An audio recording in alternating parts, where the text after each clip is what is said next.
ইউটিউবে ঢোক, ইউটিউবে ঢোক। দেবাশিসকে পোস্ট আছে, ও যত এন্টার করবে সেগুলোকে তুই ইনসার্ট করবি, ইনসার্ট করতে থাকবি। তাহলে কি লিংকটা দিয়ে দে নাকি বাচ্চু? স্যার ছবিটা দেখুন তো এবার ঠিক আছে, ওইটাকে কই যখন রিড করবো তখন তো শো করে লিংকটা পিডিএফ দিয়ে পাঠিয়ে দিই। দিচ্ছি স্যার নাকি? হ্যাঁ হ্যাঁ লিংকটা দেবো? হ্যাঁ লিংকটা দিয়ে দাও। হ্যাঁ গ্রুপে বলছি তোমার, দিচ্ছি, হ্যাঁ গ্রুপে দিয়ে দাও, লিংক দিয়ে দাও। গ্রুপে দিয়ে বলছি দিচ্ছি। বলছি উত্তম, তোমার কেসটা হ্যাঁ তুমি একটু হ্যান্ডেল করে নাও, এখানে অনেকেই ব্যস্ত মানে আছে। আমি শো করবো নাকি? হ্যাঁ হ্যাঁ হ্যাঁ একদম একদম। ঠিক আছে, নো এখানে প্রবলেম। এখানে লাইভ হচ্ছে, তারপর কে ঢুকবে বেরোবে সেগুলো করছে, বুঝেছো তো? ঠিক আছে, ঠিক তোমাকে আছে। হ্যাঁ আচ্ছা, না মাঝে মাঝে সুইচিং এ প্রবলেম হয়ে যায় তো এই জন্য বলছি। হবে না।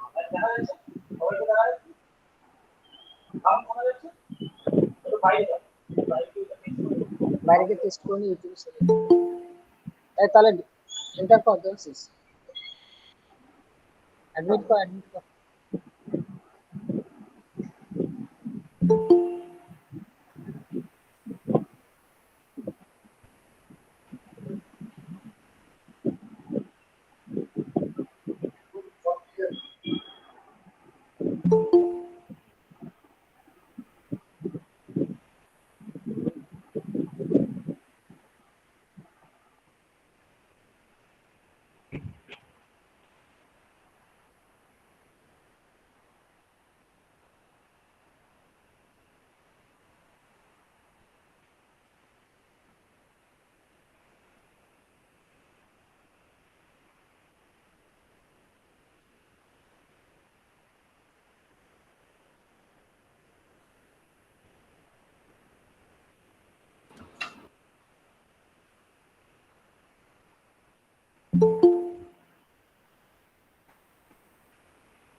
A journey of 1,000 miles begins with a single step as one enters the nature-friendly campus at the Vidyasagar University. Our university is named after Pandit Ishwar Chandra Vidyasagar, one of the greatest pioneers of the 19th century Bengali and Indian Renaissance, who was an exceptional educationist, a path-breaking educationist, and a social reformer par excellence.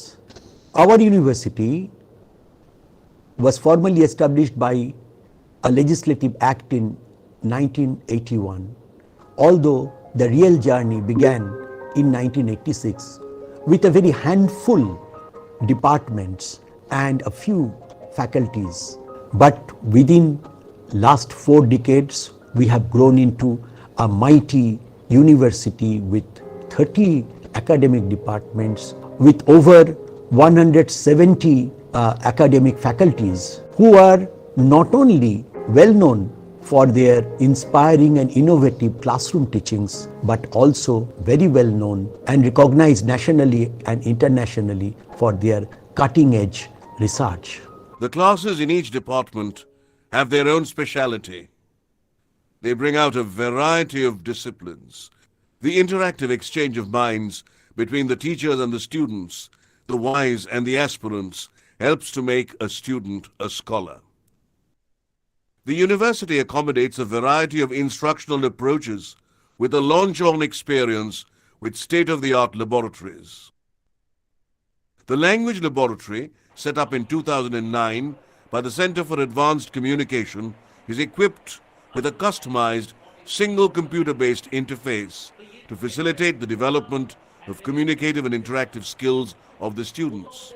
Vidyasagar spent many years of his life in establishing and spreading modern education through vernacular in the remotest parts of the then Bengal, the colonial Bengal, to include the native, the marginalized into the fold of modern education. And one of his life missions was women's education and women's empowerment.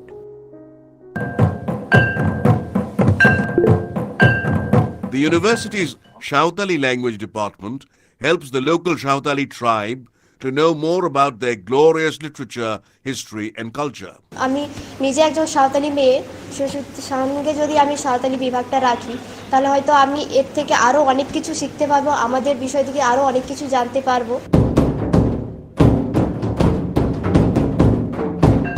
An Adivasi museum has also been set up to archive related lifestyles of the local tribes, ethos and culture. The museum has been offered the research degree in Adivasi studies. The Center for Life Sciences has been set up for regular discussions among faculty members for multidisciplinary teaching and research in the field of biological sciences. The university has its own Animal Facility Center for the conduction of experiments on lower mammals. The University Science Instrumentation Center, established with the aim to uplift the quality of research in basic as well as applied fields of science of the university, preserves a number of sophisticated instruments for helping cutting-edge research in different fields of physical, chemical and biological sciences. Internal Quality Assurance Cell of Vidyasagar University is actively engaged in developing the quality culture and the institutional best practices. In last few years, IQAC has initiated and implemented different quality benchmarks. It initiated and implemented the use of ICT for the best teaching learning process and establishment of the institutional learning management system. We have initiated the measures for environmental sustainability like environmental audit, energy audit and green audit.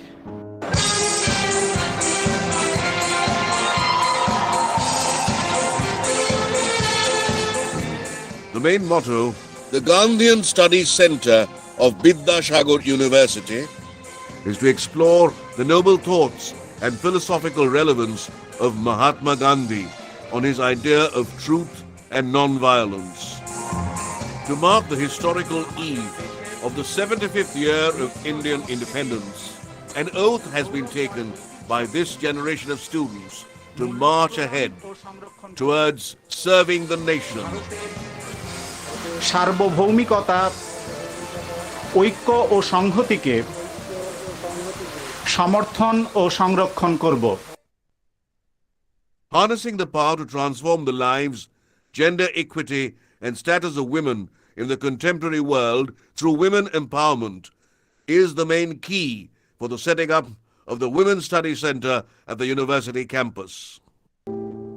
Teaching with visually stimulating digital graphics and videos, the smart classrooms stimulate the students, making learning a fascinating experience. Rooftop rainwater harvesting systems, with the support of the Department of Environment, Government of West Bengal, has constructed this to meet the challenges of water scarcity. Presently, in the context of climate change, the system of rainfall is altered in the global system as well as international system. Rooftop water harvesting is the best and only solution. The Directorate of Distance Education of Vidyasagar University is among the oldest of its kind in the state. providing postgraduate degrees through its distance learning systems in various disciplines.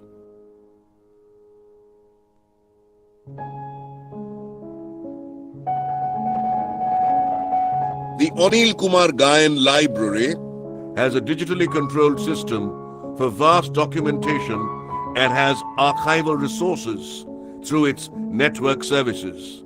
For the differently abled students, the university has provided battery-operated green vehicles to help them in intra-campus shifting. It also provides ramps, grabbing bars, and caring restrooms for the differently abled. Granthaguchha, the university publication, provides all academic materials at a reasonable price. The campus is maintained by its own engineering division through a Benjamin Franklin powerhouse. Campus also has its own whole-time medical team. There is a medical shop too. The office of the Registrar of Vidyasagar University, and the Registrar is the custodian of all records, the common seal, and such other property of the university. This office is offering a wide range of academic and administrative services associated with conduction, development, and implementation of university policies and procedures regarding students' registration, records, class schedules, residential requirements, biometric attendance system, students' migration, scholarship distribution, transcript and verification, various legal issues, RTA related issues, campus beautification, university convocation, conduction of various statutory meetings, including executive council and court meeting. The office of the Registrar of the Vidyasagar University is also keeping liaison with the University Grants Commission, Higher Education Department, Government of West Bengal, and other various government and private organizations. The Internal Complaints Committee works for the redressal of grievances among all the stakeholders as per the Vishaka guidelines set by the Honorable Supreme Court of India. A top priority is the security sector designed to protect the examination vault, and this has been created with high-tech computerized amenities. The placement cell, with the coordination of strong alumni of the university, helps the students in completing the placement process. The university has also developed an incubation center. The Dean of Science looks after the academic administration of the science faculties. The Dean of the Arts and the Commerce cares for day-to-day administration of the concerned faculties as well. The dynamic and vibrant leadership of this premier institute has its reflection in the work culture of his or her office. The Vice-Chancellor's office of Vidyasagar University is iconic in exchanging files and communicating the decision of the Vice-Chancellor to its stakeholders within a reasonable period of time. The automated weather station also maintains meteorological data, which helps the upliftment of this area, not only the people but also the poor farmer as well as travel and tourism purpose. The picturesque campus of the varsity has a plush and beautiful guest house called Aronnok.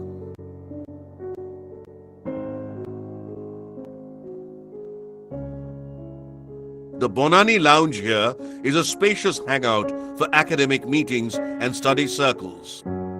The cheap canteen and the food zones are also available for the students. The Shami Vivekananda Auditorium and the Birendranath Shashmol Hall are the two unique places where the local and global cultures can meet. Education at the doorstep is a special feature of the varsity, which provides the light of education to the adopted villages in the locality, with frequent faculty visits to these villages. The green fields host a number of sports activities around the year. The youths get ample opportunities here to gain access to the national level competition in sports and games. The Yoga Center has been set up for the students to cater to meditation, concentration, and healthcare. Frequent cultural activities and programs allow the students to come together to connect more deeply with the cultures of the nation.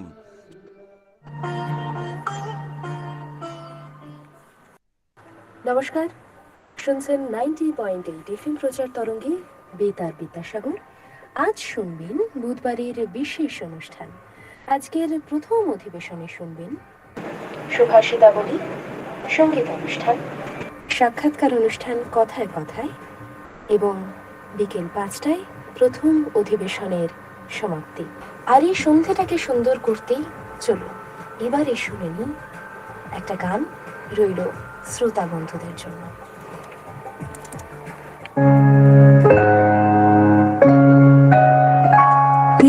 সুন্দর স্বর্ণালী সন্ধ্যায় কি বন্ধনে জড়ালে। Education at the Vidyasagar University is an experience for the celebration of life. I am a PhD scholar at Vidyasagar University since August 2019. I am associated with the English department for over 2.5 years, and I have nothing but gratefulness for them. The university has taught me hundreds and thousands of literatures which go beyond the humanitarian needs. The academia and the administration has been of nothing but of help to me. We believe in the goals that we have to strive for incessantly, that is education, knowledge and progress. Shiksha, Gyan, Pragati.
Sir, please unmute us.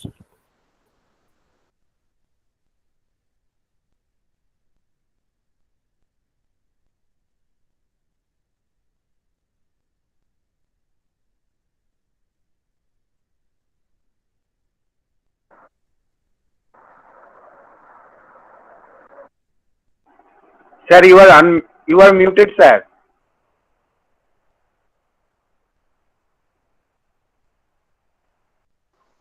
Just wait. Our register sir will join.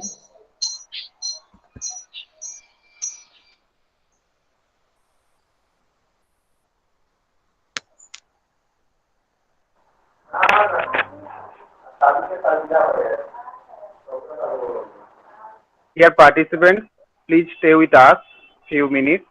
Our honorable register will join very soon. Please stay with us.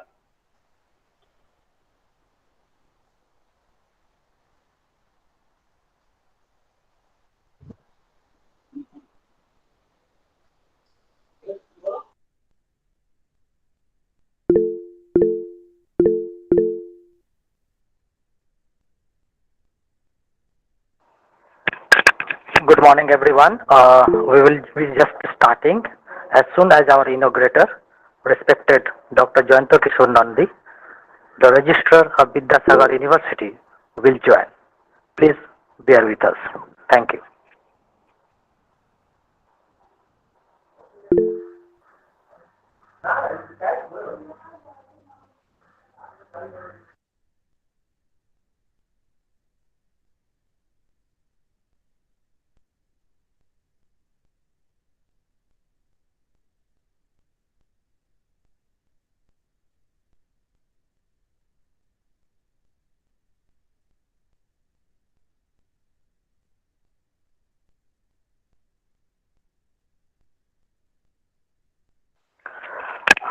I would request Devasis, as soon as register sir join with us, please inform me.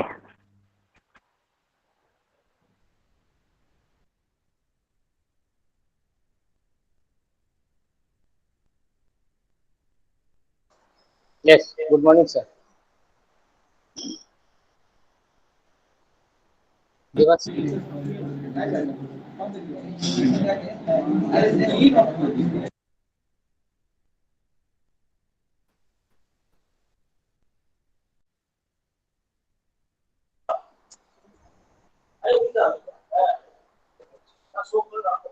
Hello, Prabhas. Hello. Yeah. Yeah, Prabhas, hello. start the program. Okay. Okay. So, Namaskar and good morning to all.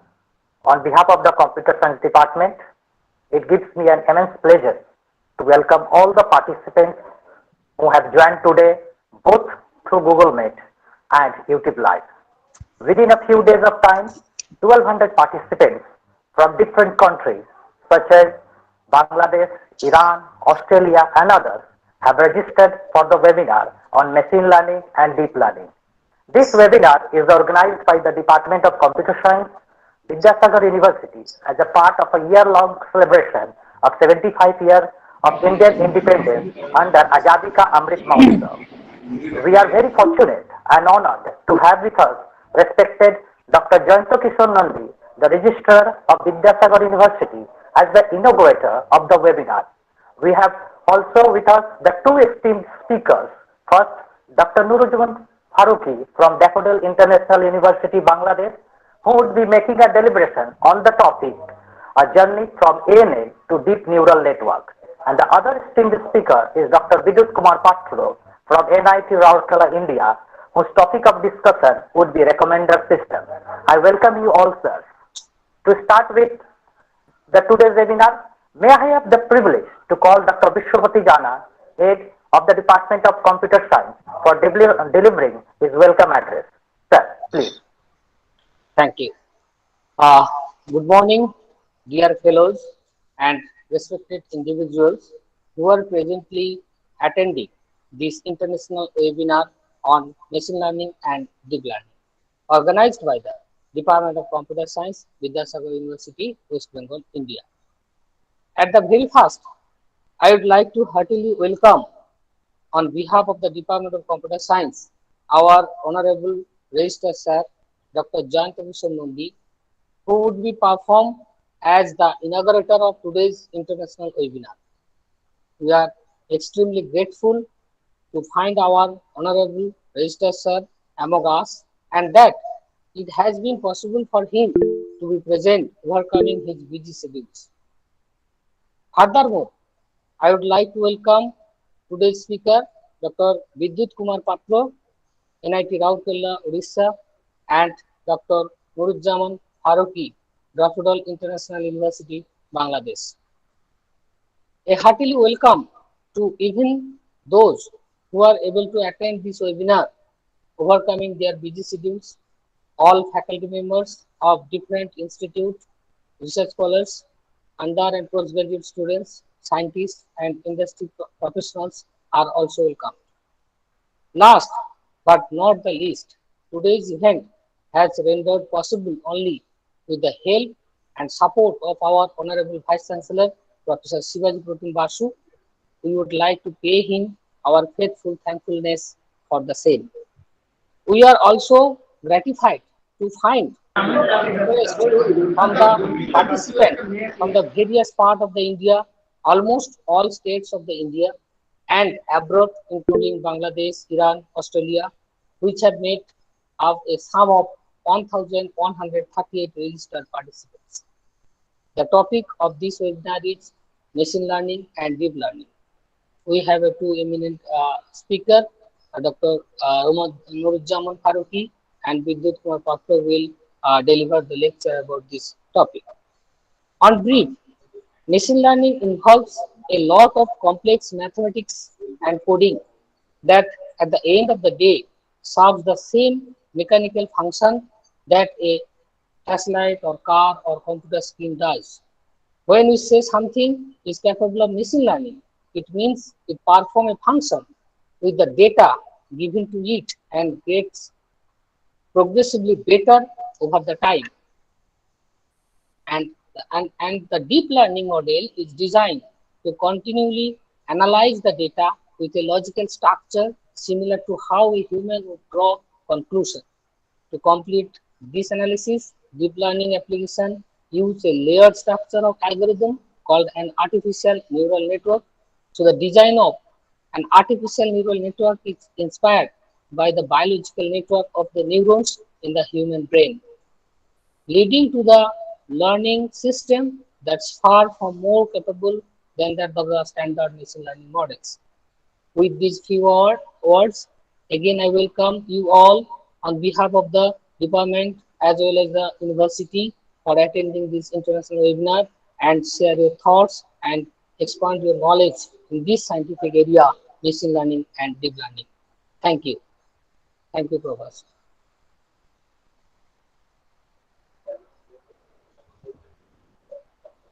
Professor.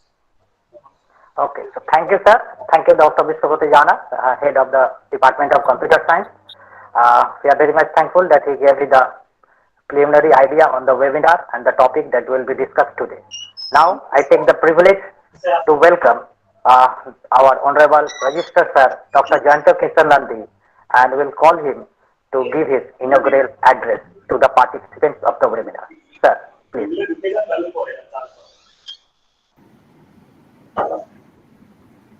Good morning. Good morning, sir.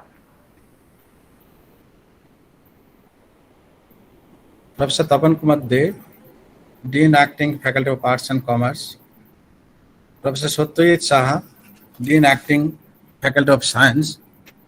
Shri Sunil Chandra Mallik, Executive Director, Computer Center. Dr. Nuruzzaman Faruqi, Senior Lecturer, Daffodil International University, Bangladesh. Dr. Vidyut Kumar Patro, Assistant Professor, NIT Rourkela, Odisha. Head of the Department of Computer Science. Heads of other various departments, other faculty members, our most valued invited guests, distinguished dignitaries, officers, non-teaching staff members, representatives of various press and media, my dear students and research scholars, ladies and gentlemen, a very good morning to all of you.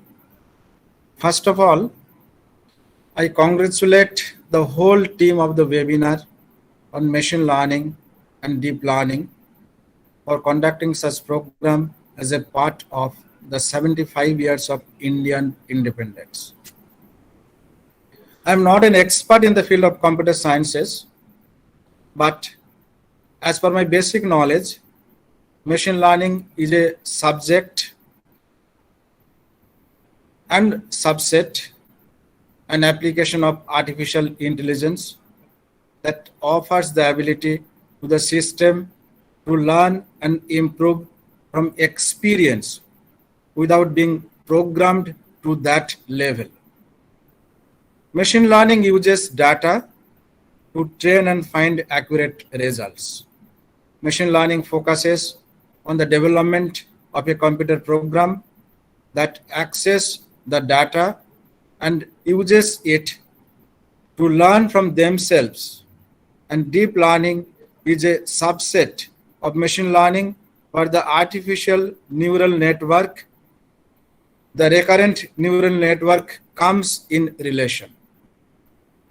The algorithms are created exactly just like machine learning, but it consists of many more levels of algorithm. All these networks of the algorithm are together called as artificial neural network. In much simpler terms, it replicates just like the human brain, as all neural networks are connected to the brain exactly is the concept of deep learning. It solves all the complex problems with the help of algorithms and its processes. The possibilities for machine learning and deep learning in the future are nearly endless. The increased use of robots is a given, not just in manufacturing, but in ways that can improve our everyday lives in both major and minor ways.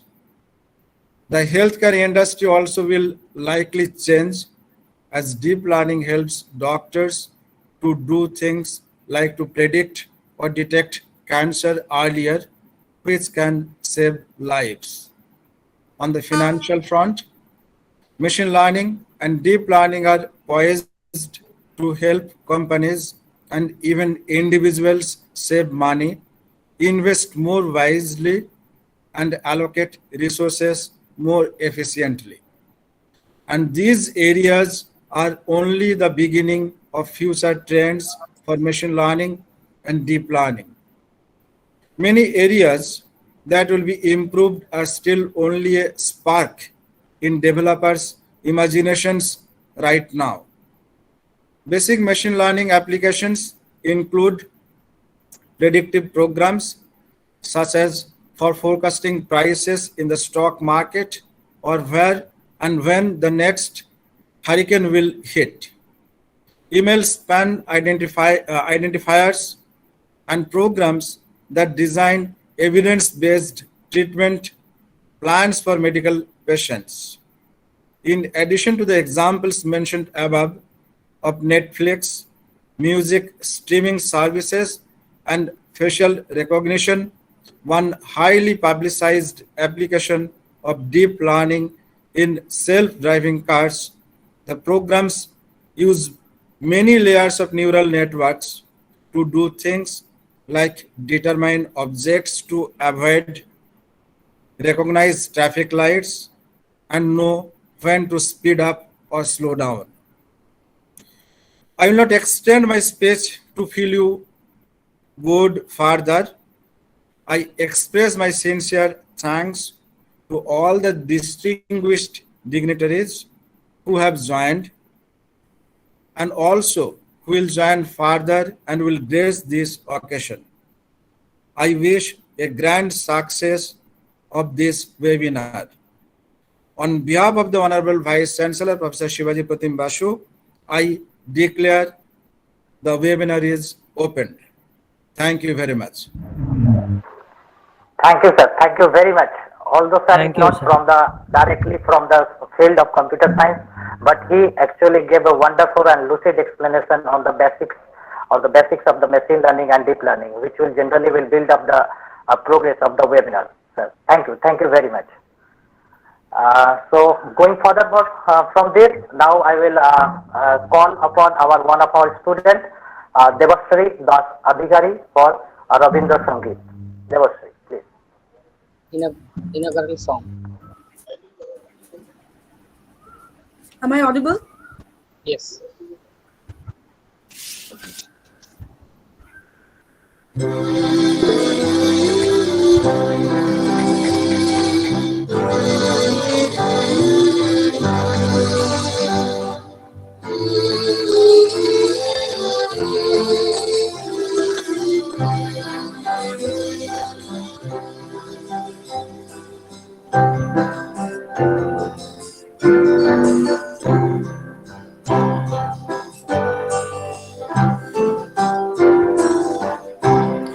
আগুনে পরশমণি ছোঁয়া প্রাণে এ জীবন পূর্ণ করো, এ জীবন পূর্ণ করো, এ জীবন পূর্ণ করো, এ জীবন পূর্ণ করো দহন দানে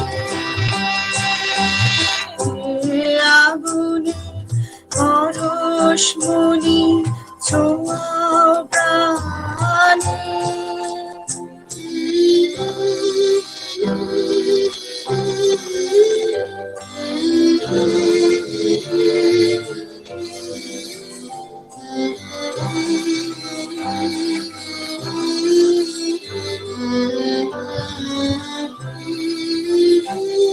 আমারি দেহ খানি তুলে ধরো, তোমার ওই দেবালয়ে প্রদীপ করো।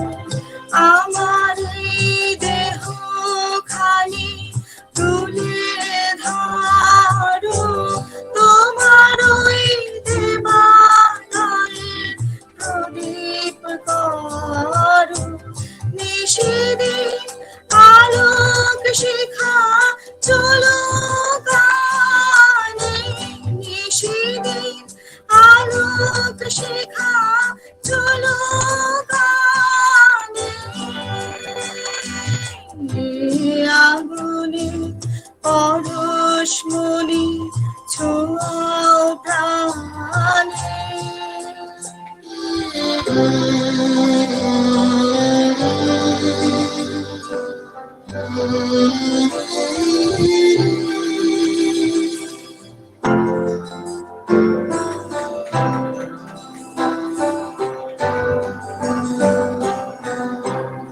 আধারে গায়ে গায়ে পরশ তব, সারা রাত ফোটাক তারা নব নব।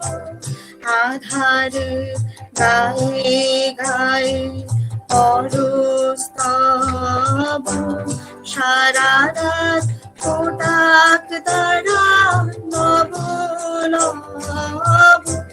নয়নের দৃষ্টি হতে ঘুচবে কালো, যেখানে পড়বে সেথায় দেখবে আলো। নয়নের দৃষ্টি হতে ঘুচবে কালো, যেখানে পড়বে সেথায় দেখবে আলো। ব্যথা মন উঠবে জ্বলে ঊর্ধ্বমানে, ব্যথা মন উঠবে জ্বলে ঊর্ধ্বমানে। আগুনে পরশ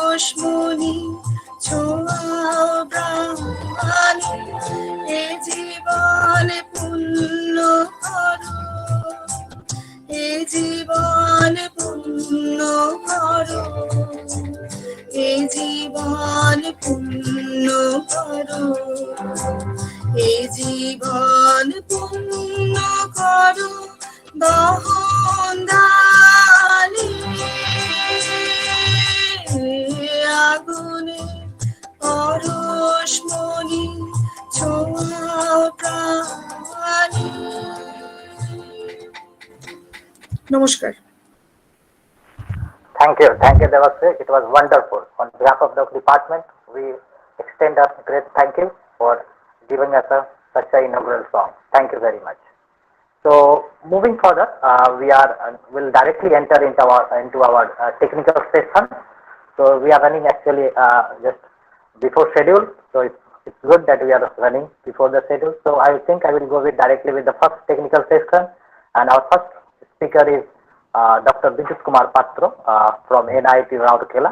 So now I would actually call upon Dr. Uttam Kumar Mondal, Assistant Professor, Department of the Computer Science, to kindly introduce the speaker of the first technical session. Sir. Thank you, Pohas. It's my great pleasure to introduce Dr. Vidyut Kumar Patra, Assistant Professor, Department of Computer Science and Engineering, National Institute of Technology, Rourkela. Dr. Patra has earned his BTech and MTech degree in Computer Science and Engineering from University of Calcutta and PhD degree in Computer Science and Engineering from Guwahati. He also completed his postdoctoral research work at VTT Technical Research Center of Finland. His research interests including data mining, machine learning, anomaly detection, recommendation system, educational technology, etc. He received many national, international recognition like Marie Curie Fellowship, Microsoft Research Award, Flipkart Travel Award, etc. He got, we are very happy to announce, the Best Teachers Award 2021 from NIT. Under his supervision, three scholars are already awarded PhD and a number of students completed MTech thesis. As well as many students are doing research work under his supervision. More than 20 years of teachings and research experience, and he also published many research articles in national, international, reputed high indexing journals. He completed many sponsored projects from different funding agencies like SCRB, uh, DST, Ministry of Electronics and Information Technology, etc. Really, it is very difficult to describe his all achievement within this short period. I therefore request to Dr. Patra to deliver his lecture. Dr. Patra, the platform is now yours. Thank you. Yeah, thank you. I think I am audible to all. Yes, yes. Yeah. Thank you, Dr. Mondal. I am really delighted to be associated with Vidyasagar University, as I was earlier also. So, thank you all for your invitation and all. I am thankful to HOD and other faculty member. I know many of you. So now I will start my talk. What I do it, I'll switch to some other device and I'll go off. So go off in a sense कि I'll switch off my video. So I think it won't be any problem for the participant. Okay. Okay.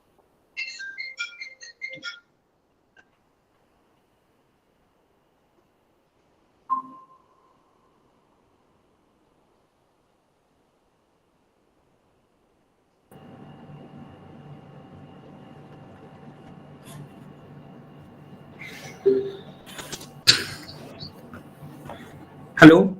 Hello. So just little setup time I am taking. I think, can you see the?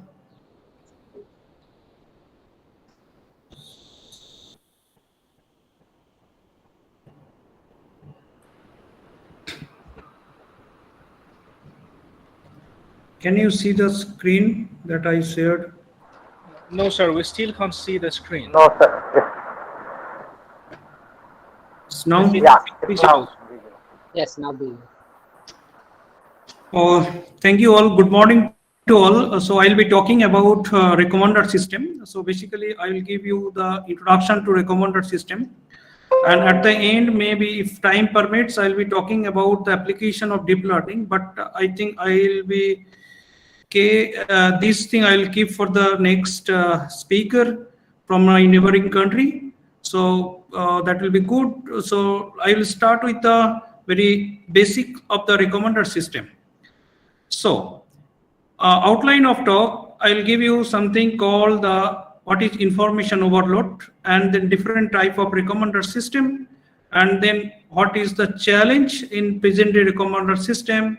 And one of the major challenge is computing the preferences of user while the ratings are on fly. So that I'll be talking in details, and then at the end I will be it seems my video is off.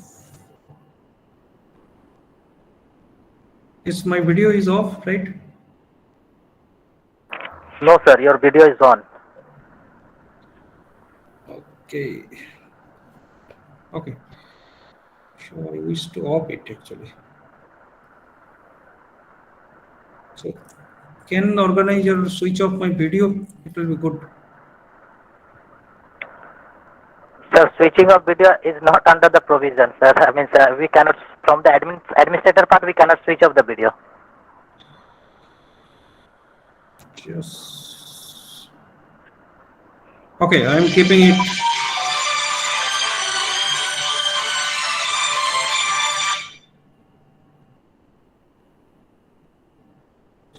Okay, so I am keeping it on. I could not find the option here.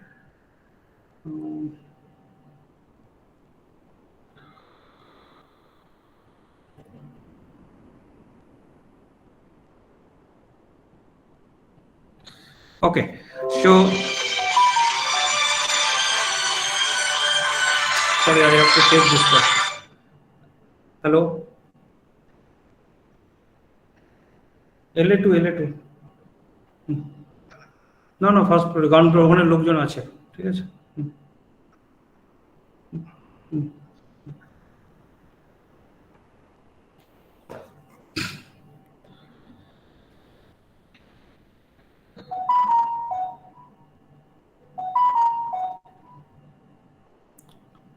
sorry.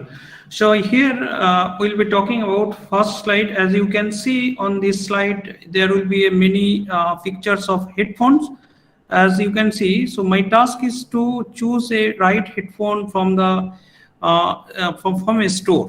So this scenario is like I wish to purchase one headphone, but I have a huge option, but I don't know that which one to be purchased. Okay. So this scenario is something called, in more formally, is something called the information overload. Okay, so recommender system is here to sort out this problem. So that is we'll have the many choices, but a problem is that how to choose the right thing. So that is something recommender system will do. So that is, there are many applications of recommender system, as you can see in the next slide. That is, as you know, we'll have the movie recommender system. We will have the movie recommender system.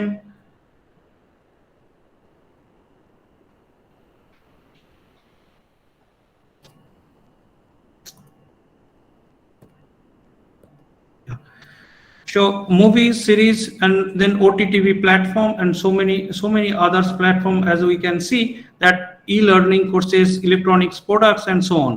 As we are very much aware with the recommendation we received from the from Amazon, and then recently introduced the Flipkart also, they have the recommendation.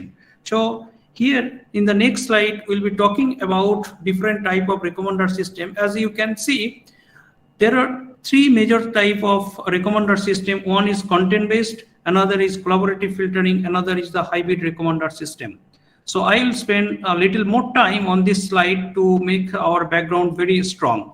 So here, on case of the content-based recommender system, basically it matches the user profile and item profile. So let's say in earlier system, what used to do, it system will ask you to register yourself with different choices like what will be your age, what will be the PIN number, what will be the occupation, and so on. Okay, so and similarly the item will have the different description. Even they may ask you what is the color do you like, so that will be the description about the user profile. At the same time, that item will have the description, what is the color of the item and which category it belongs, and so on. So ideally system will basically match the user profile and then item profile. So that is something called the content based recommender system. And in the middle you can see that collaborative filtering. So problem with content based filtering is that people may not be very much happy to fill up the long form, like to expressing what is my age and how old I am, and then what will be the occupation and so on. So therefore it is entirely shifted something key. We need only the ratings provided by the users, and we are habituated with the fact that once we purchase a product, then system asks whether do you like the product, and you give us the rating. Okay, so now you consider we'll have a set of users and we'll have a set of ratings. Only using this set of information, recommender system will give you the item which you may like. So that is something called is the collaborative filtering. And then we have something called hybrid recommender system, which is mixing of user based, item based, and then which will mix with the content based and the collaborative filtering. Essentially, for each of these category, it will predict the rating for a particular item, and then say if the item's rating is above some threshold, and it will be predicted to the users. So that is something called the different types of recommender system. So now what you do it in academics as well as in industry, basically in collaborative filtering is heavily studied. So in today's talk, we'll be talking about more about the collaborative filtering. Please note that in collaborative filtering, we don't need any other kind of information. Only we need the information that is the rating matrix, where, as you can see, the user will give the ratings to the item. And in further, what happened, we can also give the review of the item, and from that review also we can get the ratings. We can extract the rating, say might be using what is called is a sentiment analysis and other things. We can extract the rating and we can club with the rating data set, and we'll have a different recommendation scenario. So these are the basic things. And next I'll be talking about more on the collaborative filtering. Again, collaborative filtering will be divided into two types. One is neighborhood based approach, another is called the model based approach. So again, neighborhood based approach will be divided into, one is called user based, another is called item based. So I will give you one very simple example to explain how the user based collaborative filtering and on the other hand the item based collaborative filtering will work. Let's say we have 3 users here, as we can see, and then we have four items here, as we can see.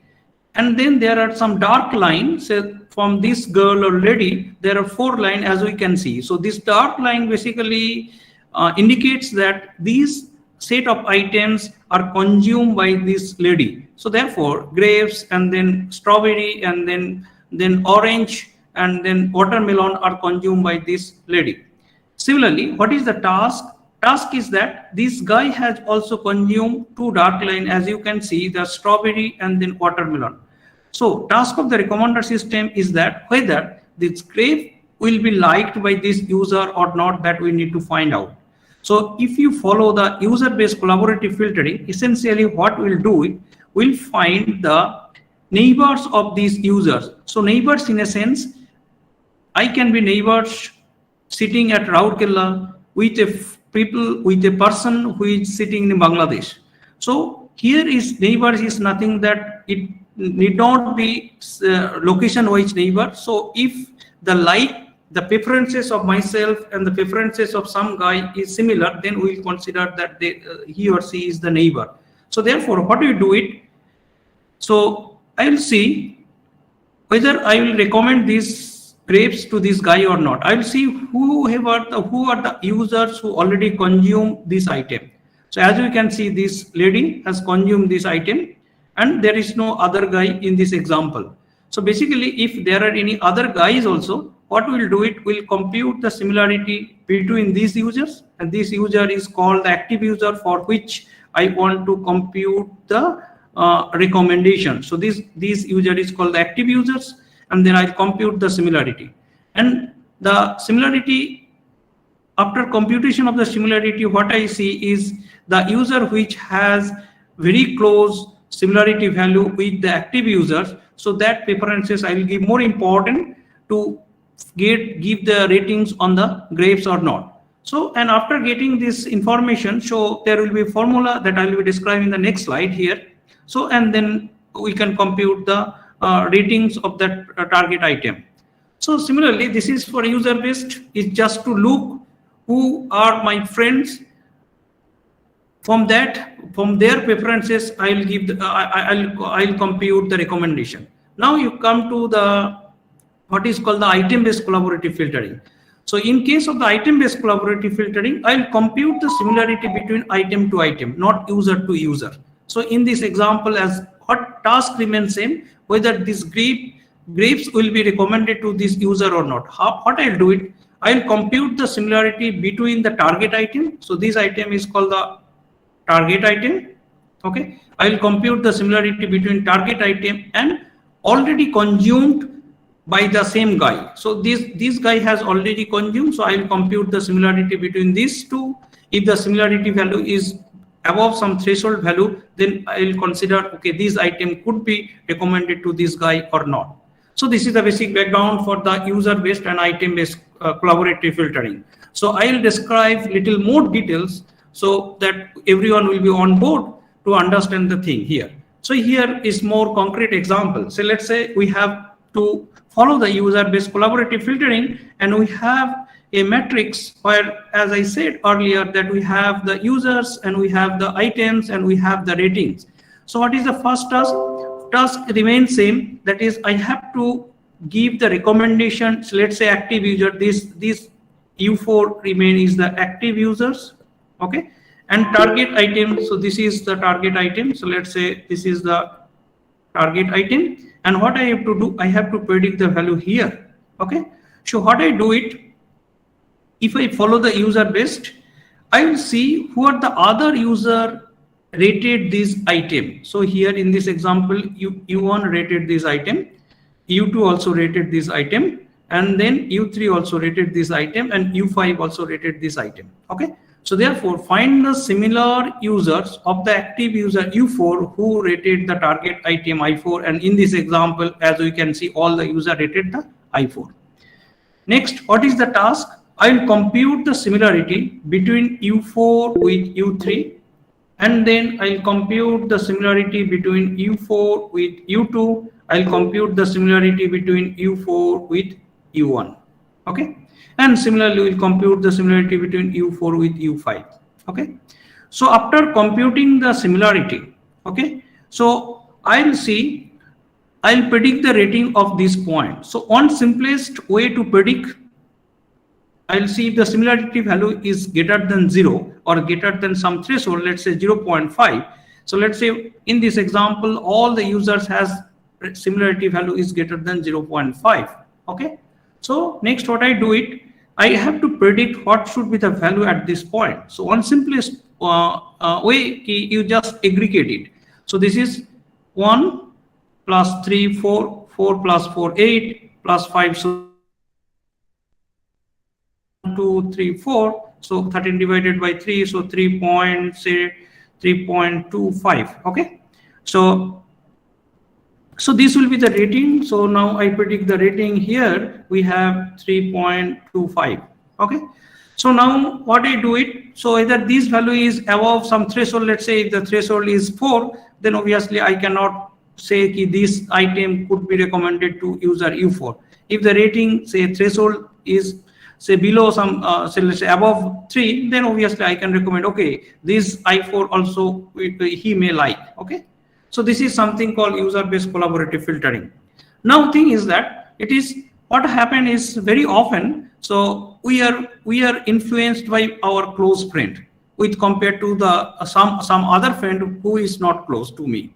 So similarly here what happened, just few minutes before I said I compute the similarity between U4 with U3, U4 with U2 and U4 with U1. So we had the similarity between all the items and it found that U3 is the closest with compared to other guys. So therefore what I do in real life, we'll do here same thing, we'll give more importance the preferences given to the item U2 on the item I4. So therefore what is the preferences U2? U2 gave this rating is 3. So therefore we give more important to 3. So to do so, what we do it, we multiply with the similarity value between the target item, between the active user. So active user is here U and target item is I4. So what you do it, we compute the similarity, computed similarity, we multiply with the rating given by the neighbors. Rating given by the user is the value.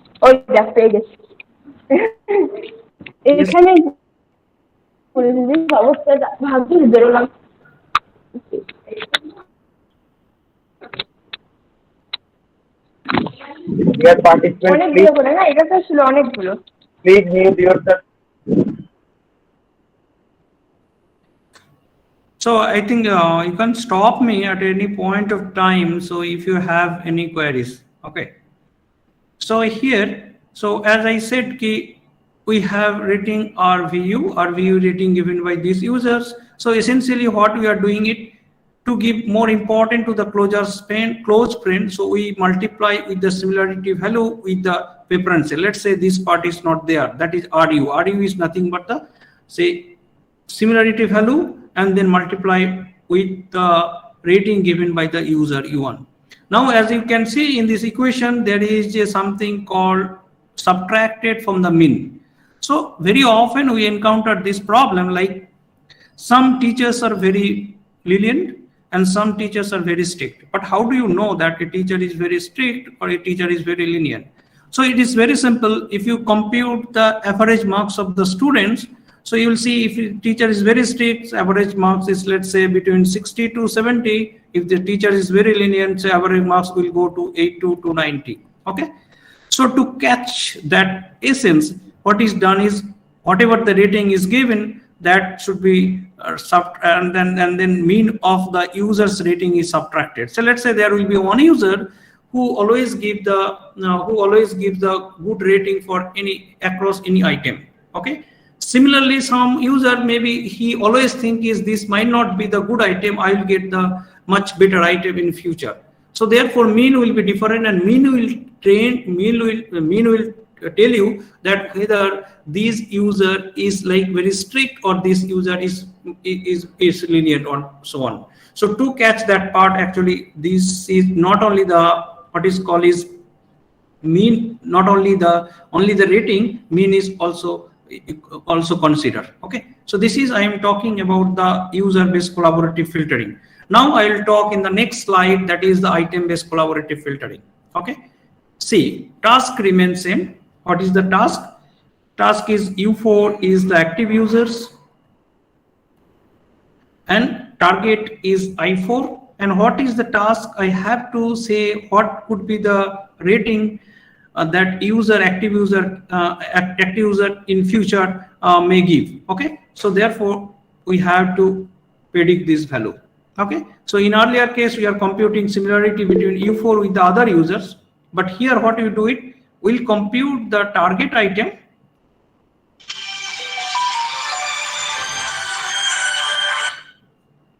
So we'll compute the target item with the similarity between I4 with this item, I4 with this item, I4 with this item I1. So why not? This is wrong. Okay. Basically what we are doing, we'll compute the similarity between target item with the item consumed by the active user. So therefore we compute similarity with this one.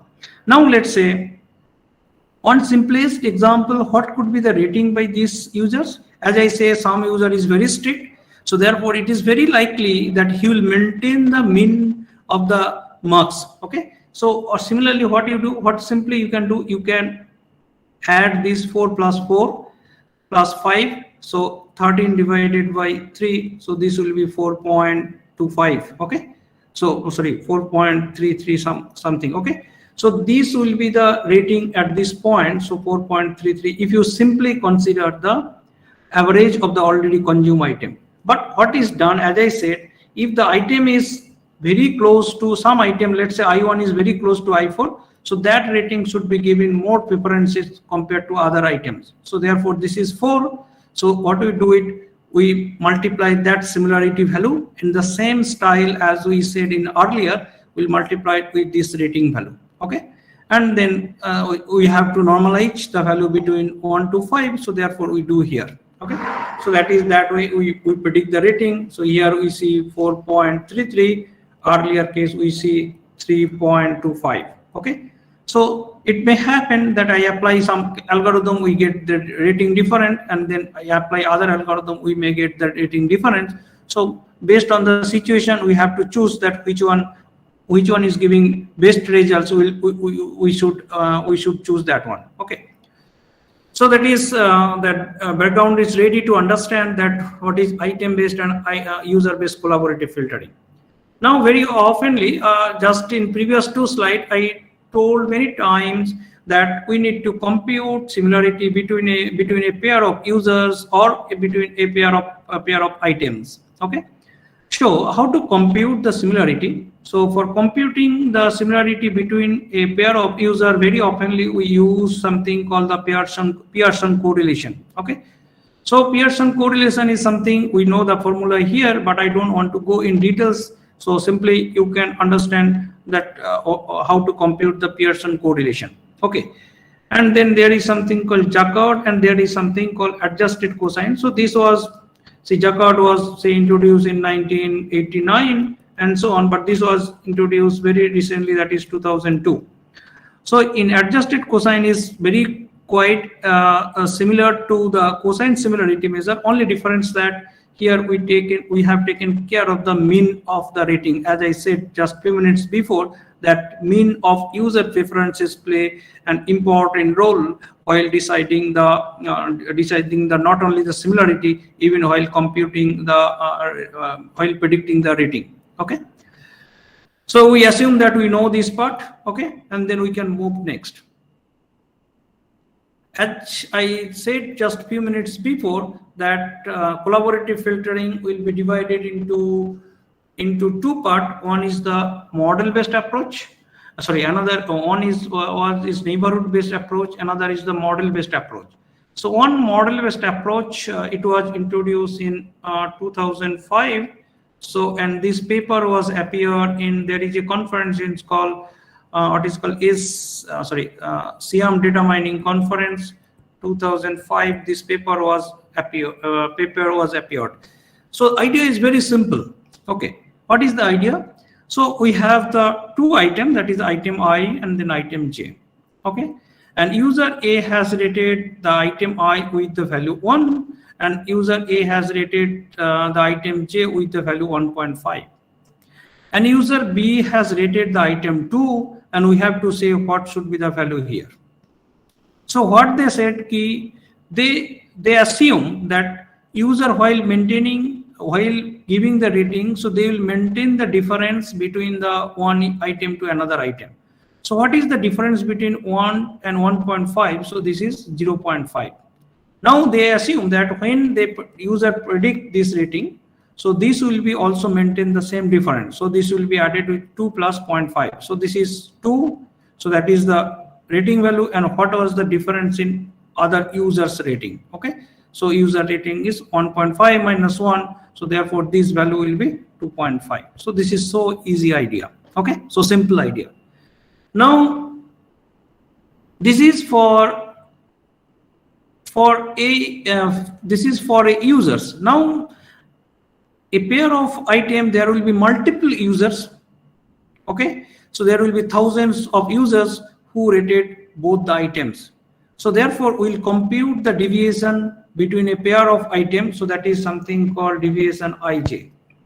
It is very simple. So what we do it, we'll compute the deviation between 1.5, 1, and there may be some other guy is here who has rated 2 and this has rated 3. So we'll subtract 3 minus 2. So we add them. So this is the deviation, okay, from one rating to another, and we'll do for the across the all users who rated both the item. Please note that who rated both the items. So if one item rated only one user rated this item with 2, but we don't know the rating here, so we cannot take these users here. So then we take the average and we'll get the value, that is something called deviation of ij. That is a pair of item. Now, what is the task? Task remains that we have to predict the value where the value is not there. So let's say this is the users. I want to predict the item I. So let's say this is the item j. I want to predict this value. What I do it? User B must have rated some other item. So let's say 3, 4, 5, and so on. What I compute, what is the deviation from here to this item? I will compute here to here, here to here. So there I will get deviation for this item, this pair of item. I will get deviation for this class of item, and I will get deviation for this pair of item. And then I will sum up this all deviation. Okay. So and then we divide it by the number of item rated by this guy, that is user B. Okay. And as I said, that item, that is the rating, that is mean rating, play a vital role. So that should be added, and what is the deviation across the item pair, that should be considered, and that is the rating for here.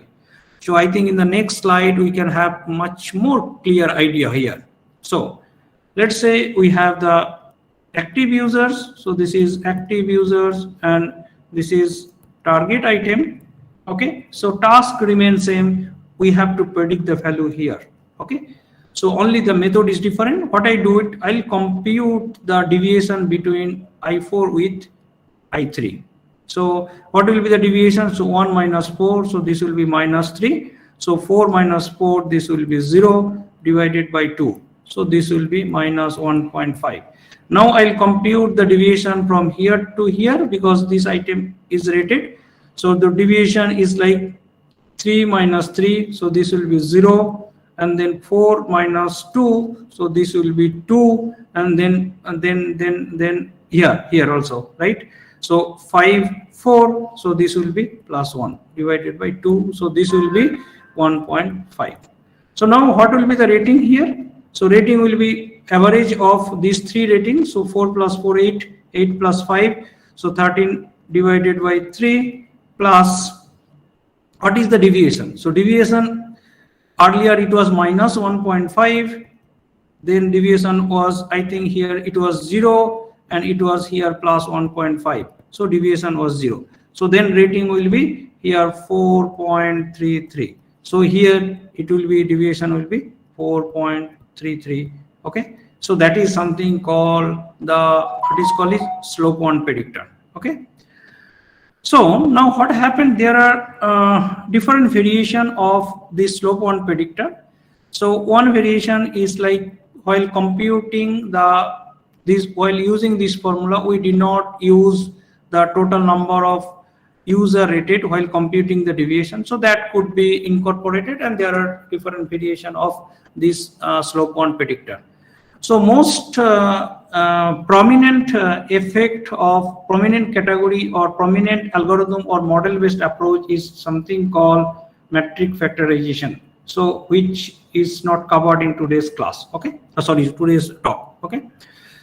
So now what I do it, we have the sufficient background. Now we can go little more details about what are the challenge of recommender system.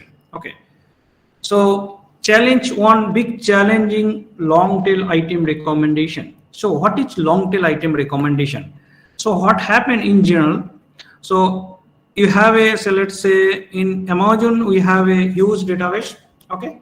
So we have million of items. But in fact, what is found that some item receive huge number of ratings from the users, and there will be a plenty of items which will receive very less number of rating. Okay, so if I restate it, that is 80% of the total ratings will be given to the 20% of the total item.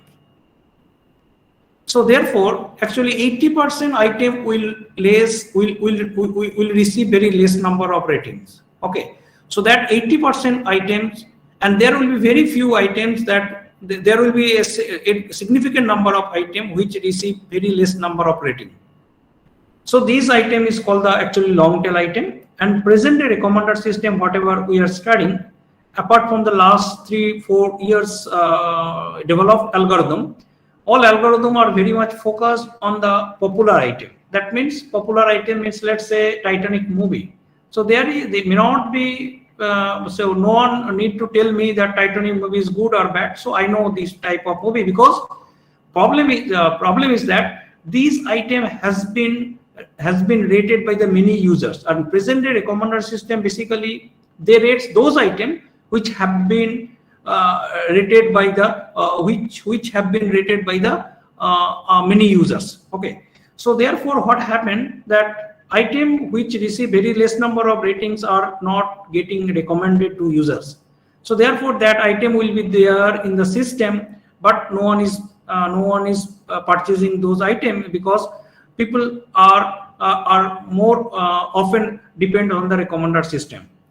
So therefore, challenge of the present day recommender system that it should recommend the long tail item. So it has the advantage for the users, because user may like a movie or that was old and people are not watching, but I may like that movie. Similarly, that business also will have the benefit, because that item is there in the store but no one is purchasing. So that is the part of the long tail item recommendation. So this is one challenge, and another challenge is something called cold start or users or item recommendation. So we talk many things here about the recommendation, and then specifically we said we should have a rating matrix, and then we give the recommendation if the user are there, if some preferences are there in the database. But let's say I am new to the system will not have any preference, any history about myself, then system cannot give the recommendation for me. So that is scenario is something called the cold start user problem. Similarly, if the new item in the system, so no one liked that item because it was new to the system, so then how the new item should be recommended to the users, because recommender system does not have any idea about the item. So that is something called cold start item recommendation. Okay, so next we have something called diversity. This is very important part in the recommendation. So diversity means, let's say if I purchase one electronic say gadgets like let's say mobile phone today, if the recommender system again asks me, okay, you may like this another mobile phone, so that is like it will be irritating for the users to see this type of recommendation. So it should not recommend similar kind of item, but present day recommender system, they basically recommend a similar kind of recommendation. So therefore what we want, there should be recommended items should have a diversity. Let's say if I will be very happy to see the different type of recommendation, maybe one electronics, gadgets, and another thing is something maybe clock, or maybe some novel written by the Tagore. If I get it, then I will be very happy to see. So therefore, we should focus on the recommendation. It should be diversified recommendation. So that is another challenge, something called the diversity in recommendation. Okay. So now is something called group recommendation. So what is group recommendations? Let's say whatever the recommendation we studied in even today's in today's talk. So basically they focus on individual recommendation. But there are some scenario where actually we need to have the group recommendation. Let's say we are going as a family or with friends, we are going for some trip. So now we need to decide actually in which place we should go together that everyone be happy. Okay, so in that scenario, or maybe with your friends you want to go for matinee show, so therefore which matinee show you should watch, that we should decide that everyone will be happy. So that scenario is something called, so let's say that problem is something called the group recommendation. Okay, but the problem is very challenging, as you know, that making people happy when they are in group is very difficult. Okay, so moving, I think, yeah, recommender system in social media, as you know, that even the Facebook is suggesting this may be the he may be your friend. It is not only that. Say suppose I am in here, I know everything about in my place, let's say in Raurkela, but I might be new in Midnapur, or maybe I will be new new in London. So but I want to go in a good restaurant. So having the information with the, let's say in social network based recommender system, so can the system recommend me based on my previous history in my home city? So that is something challenging, something called the recommender system in the social media.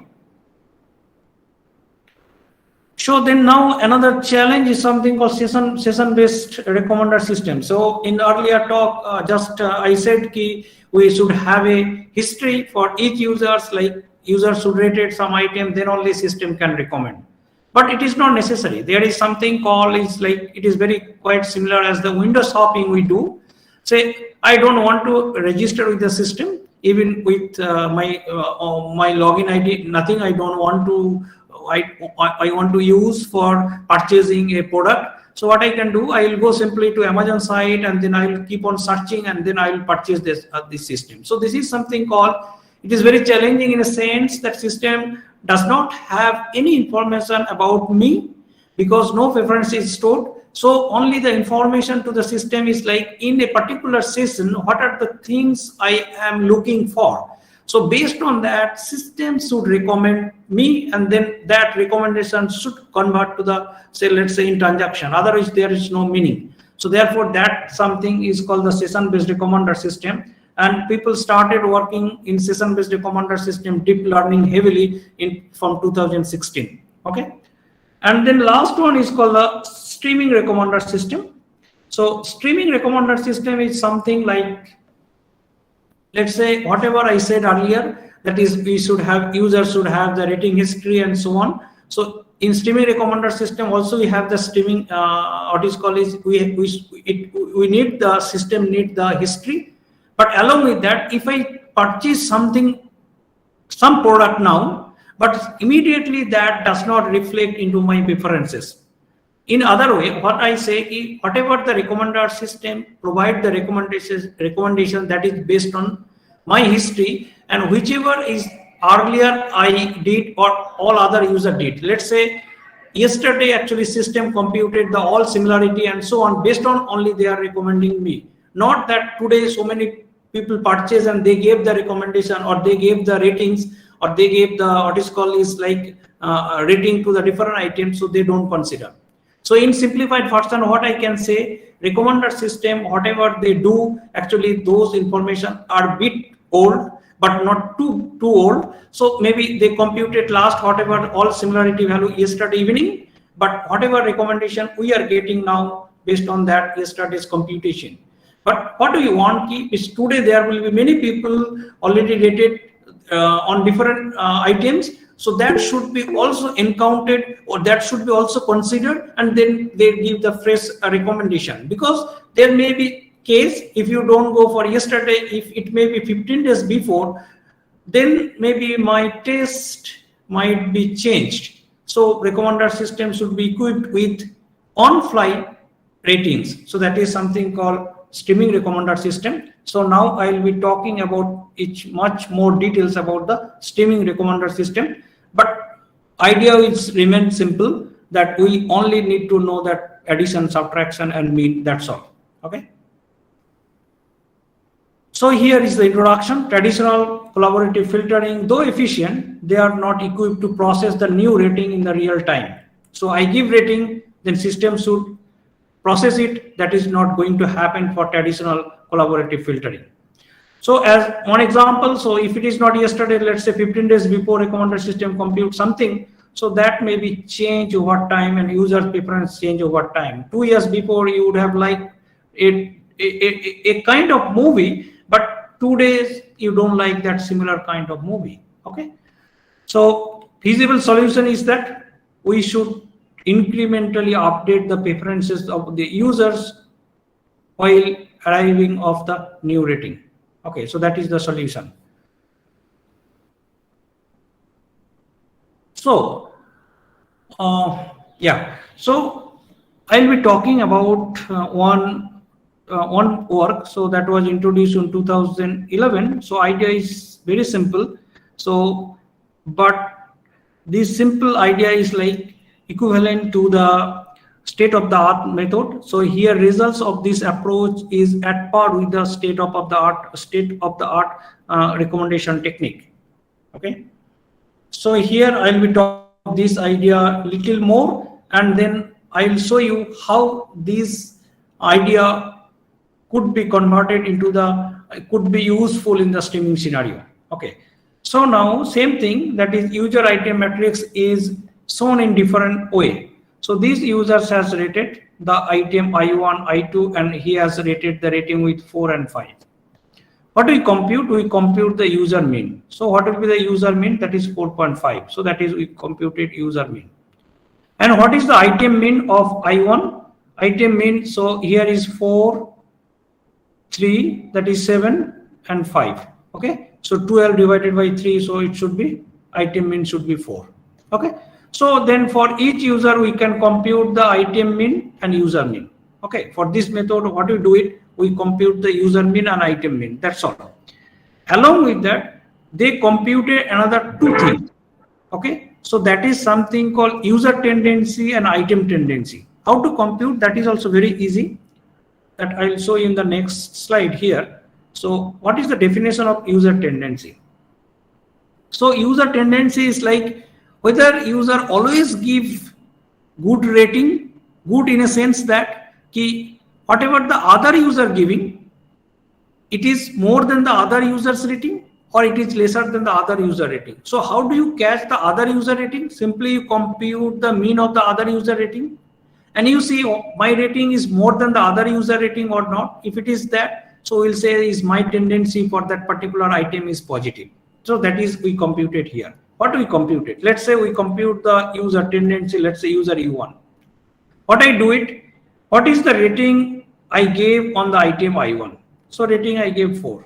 What is the item ratings? Item rating is 4. So that therefore what happened that my tendency for this item is 0. But I must have rated the other item also.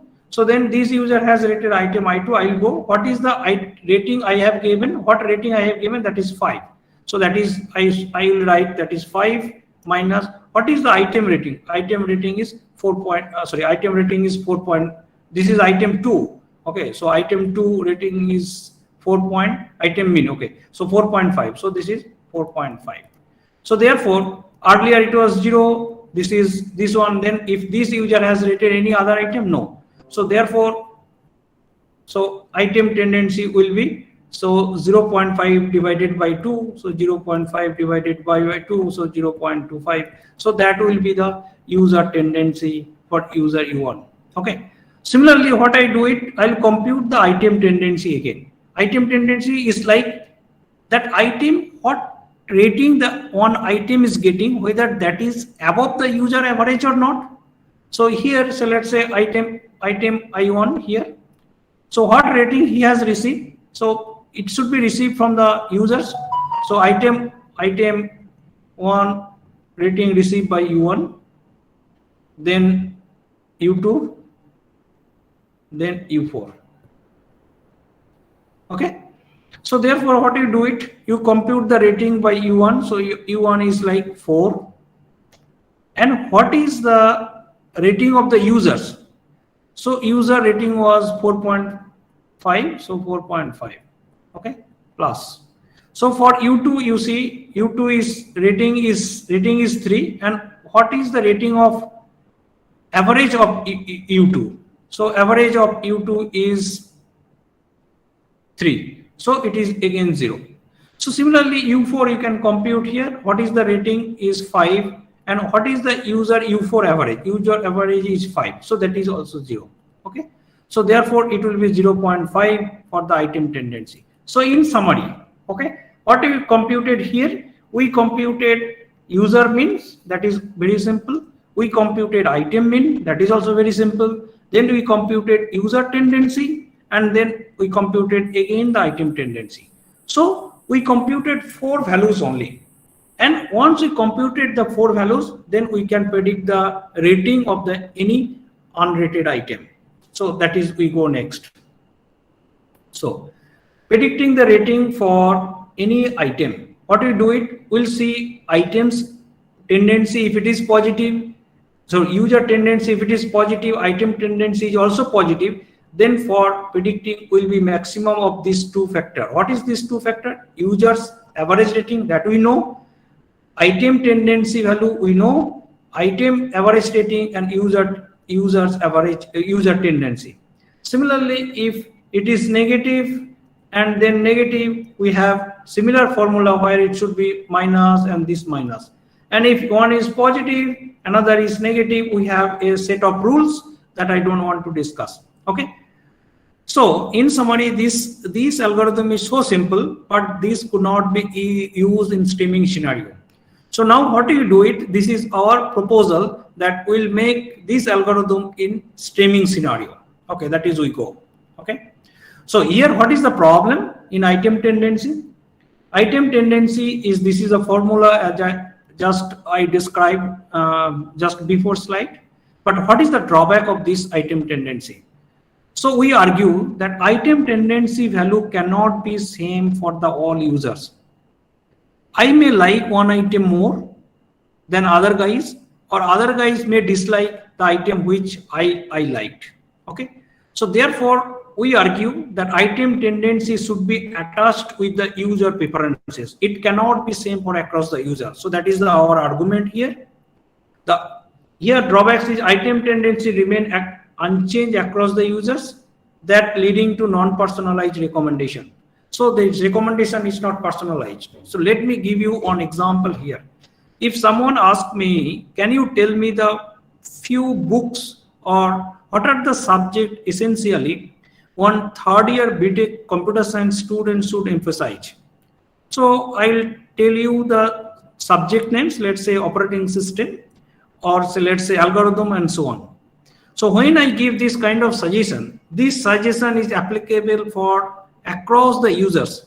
I don't know any kind of history about the students, but someone comes and tell me I have the weakness in this subject, I have this problem, I have that problem. Could you suggest me which will be good? What are the books? What are the things I need to learn? So based on his problem, if I suggest, so that is something called the personalized recommendation. And just previous whatever I described, so those are all our personalized suggestion. So now what happened? So when I say that item tendency is same for across the user, so that cannot happen, and it is something called non-personalized suggestion. It's like a general suggestion, but not based on his history. So therefore I said this is not right. So we have to make personalized item tendency. Okay. Therefore, we propose an approach that appear in a conference. So that is something called ECIR, European Conference on Information Retrieval. So that is in computer science, one can categorize the conference. So this is core A conference. Okay. So idea is very simple, as I said. So what we do it, incrementally we compute the tendency of each user and item. Okay. And incremental similarity approach is also used because we have seen so many similarity measure earlier, but those is very difficult to apply in incremental scenario, in streaming scenario. And finally, personalized tendency is computed. So here we go. So it is very simple, as I said. So user tendency is like, we know what is the user tendency, summation over the rated item RU minus average of the item. That is user tendency. Okay. What we do it, we rephrase it. Very simple. We rephrase it here. We rephrase it here. Summation I put it here. And then we gave this one. We gave the name A. This one we gave name B. And then this one we gave name C. Okay. So now scenario is that if user U rated extra item, new item, how this tendency will change? That is, we want to compute. So item, we are computing tendency of the user tendency. So user tendency is, this formula is the final formula. Now user U rate new item. So therefore this value will change. How it will change, that I am telling you here. So you note that user is rating the new item with the value X. Okay. So then this factor, how it will change, just please note it here. What is this one? This is the all user rating. So now this rating is new. So therefore this value will change. So this value will change, AU plus new rating on the item X. Now what is there here? BU is actually basically, if you carefully see, this is all items average value. Okay. So how this all item average value will change? So this is the new value will be something whatever the old value, and it is the new rating. So RUX. So what do you? So what is the formula of average? Average is something like that, summation over xi divided by number of item or number of values. So if we want to get the summation, what we do it? We multiply n into average. So that is, we did it here. So number of item, number of user rated into average Rx, that is the old average. Okay, that is Rx. And then new value, we put it, you add it new value, and then obviously one user has newly rated, so that should be computed. This is the old number of user rated that item.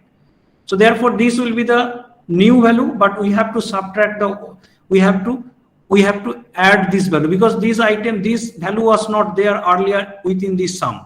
Okay.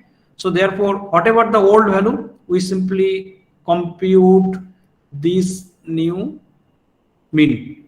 So then we are done here. So therefore, and then because new item, one more item is added, so we should add this value. So therefore this value, and then new value is something like that, a dash u. So that is only this part, and this part is we computed here, and this is we computed just simply adding here. Okay. So therefore user tendency we can compute on fly. Okay. So now the scenario number 2. Okay.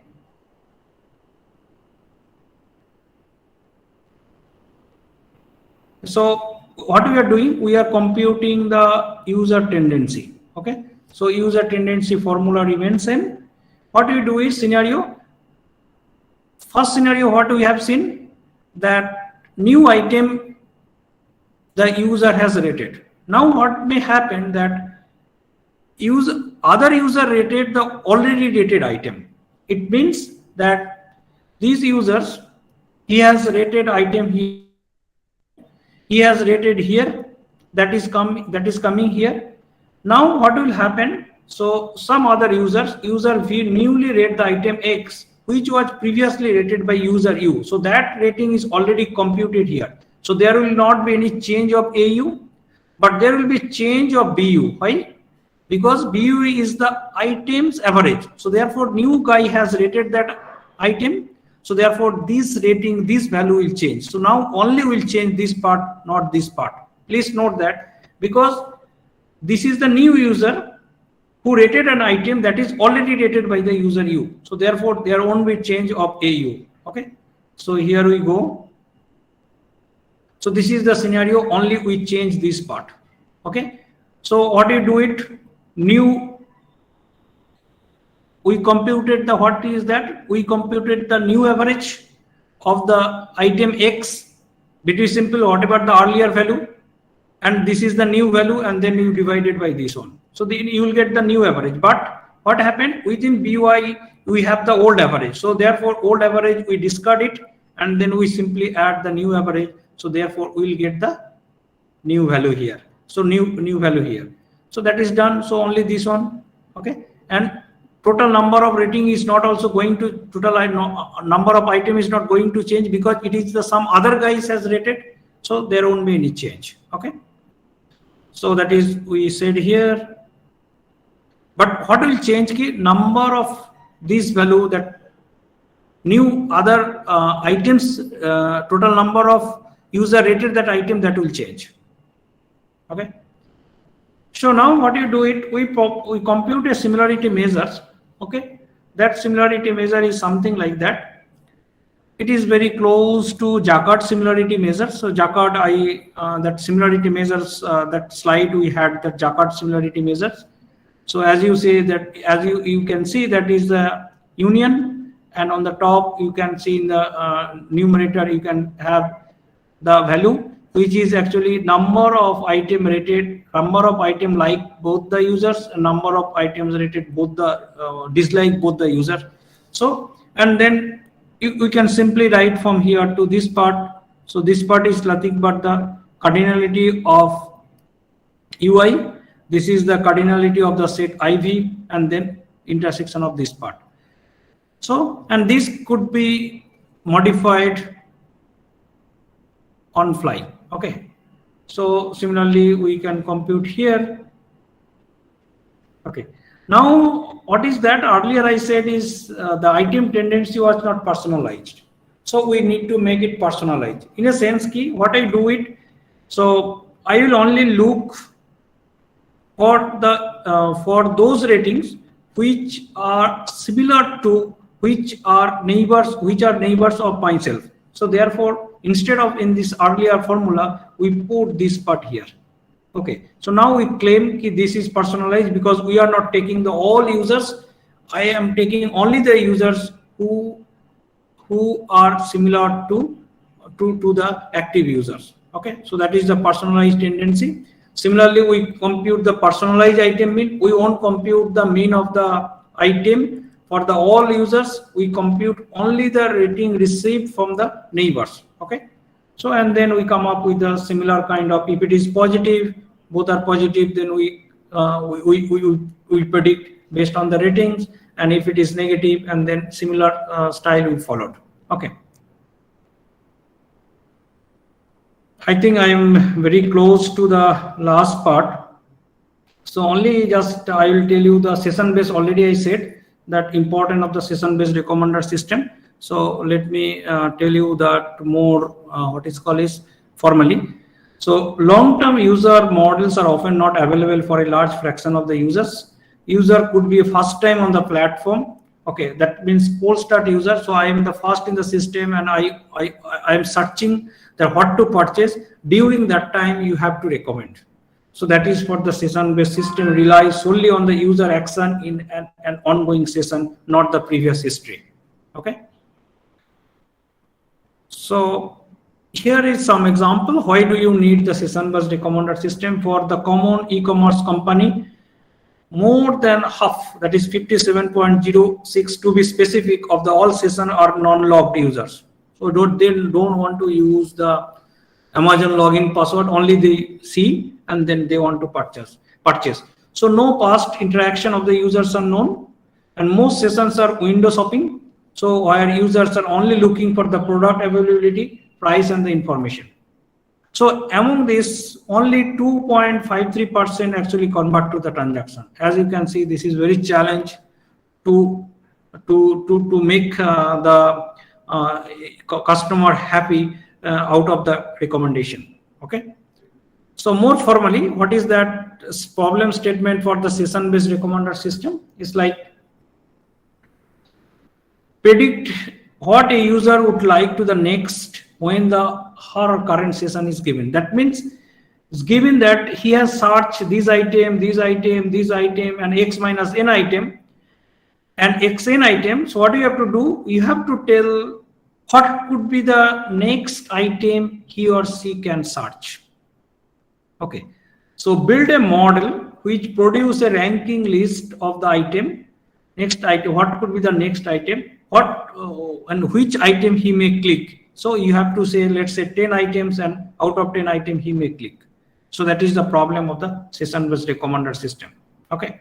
So here is actually people started deep learning heavily.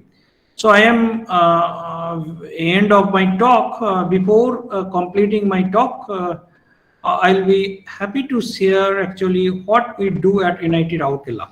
Okay. So in my lab, so name is Intelligent Data Analysis Laboratory.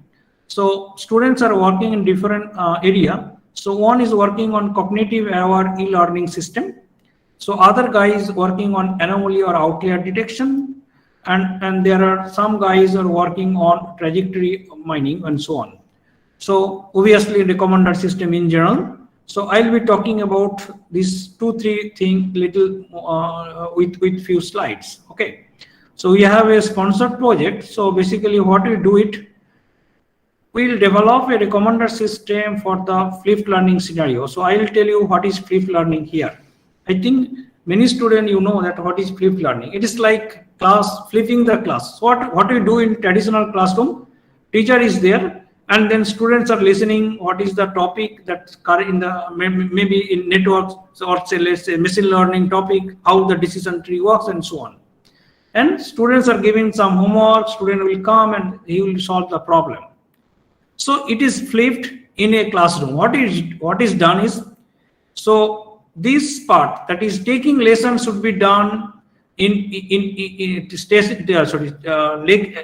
part will be done at home. Okay, that means that material lecture video will be uploaded and student has to prepare his lesson inside the home or hostel. And in class, what will happen?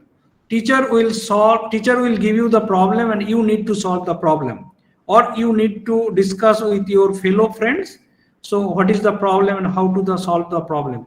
What you were doing earlier as a homework, now you will be doing in classwork, and what you are doing in classwork, now you will be doing at home. So that is something called the flipped classroom.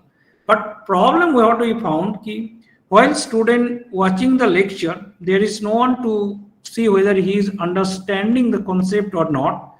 So for that, what we do it, while watching the lecture, we will capture the brainwave of the students. Obviously, students should be cooperative. So we will be giving the students the EEG headset. So while watching the video, he will wear the headset and then he will watch the video. Okay.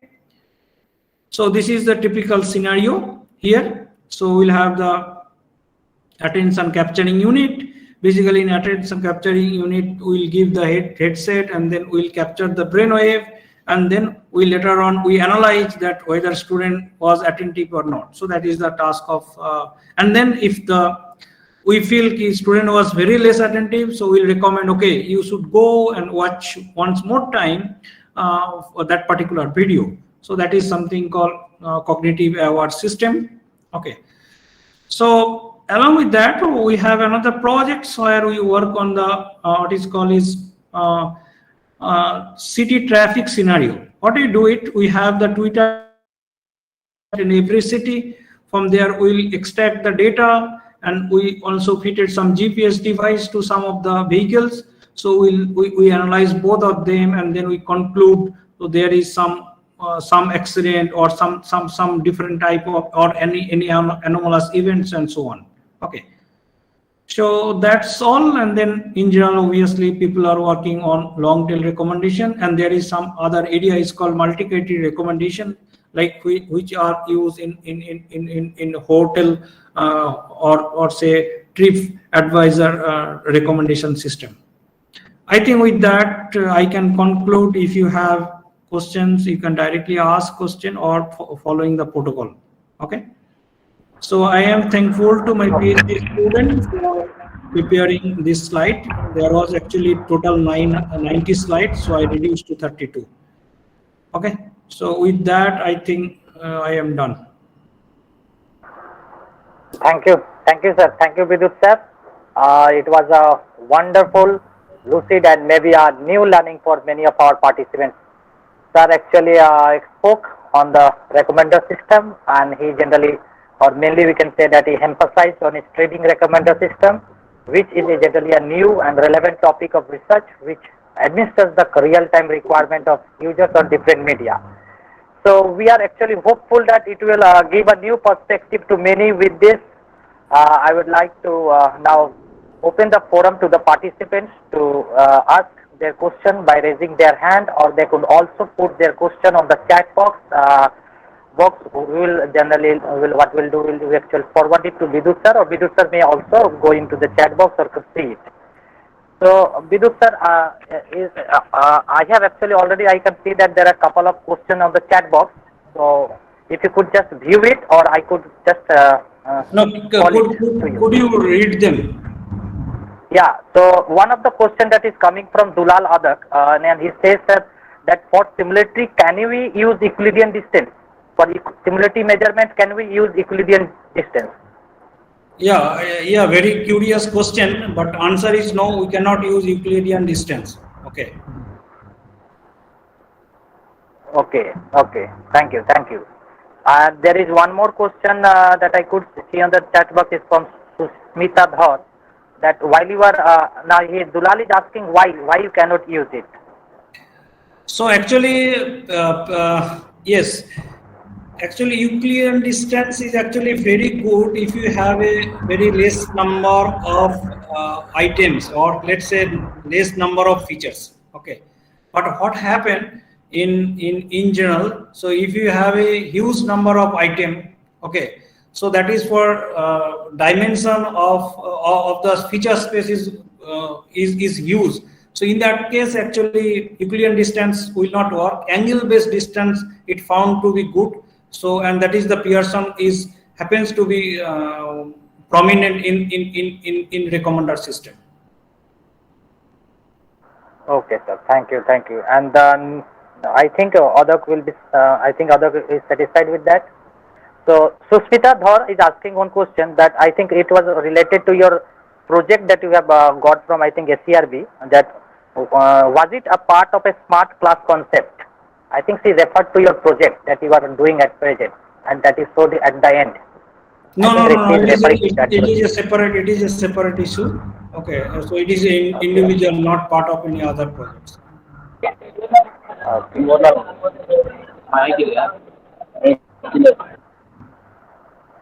Okay, so is there anyone who could raise, who would want to ask a question directly to Dr. Vidut sir? And I would also request to Devasis. Is there any question on YouTube, Devasis?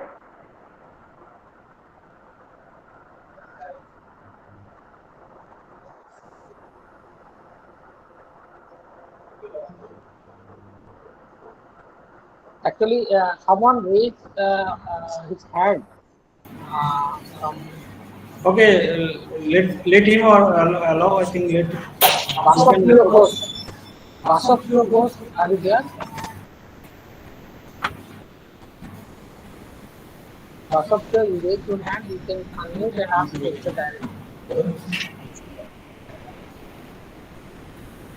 Okay. There is no question from YouTube, sir.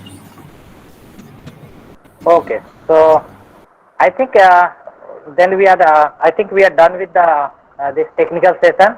So once again, thank you very much, sir, for giving us the time. And we are actually itself with the lecture that you have delivered, and it actually helps us to know more about the recommender system, and it will obviously help to many researchers who will be actually exploring the future, exploring their new dimension within this.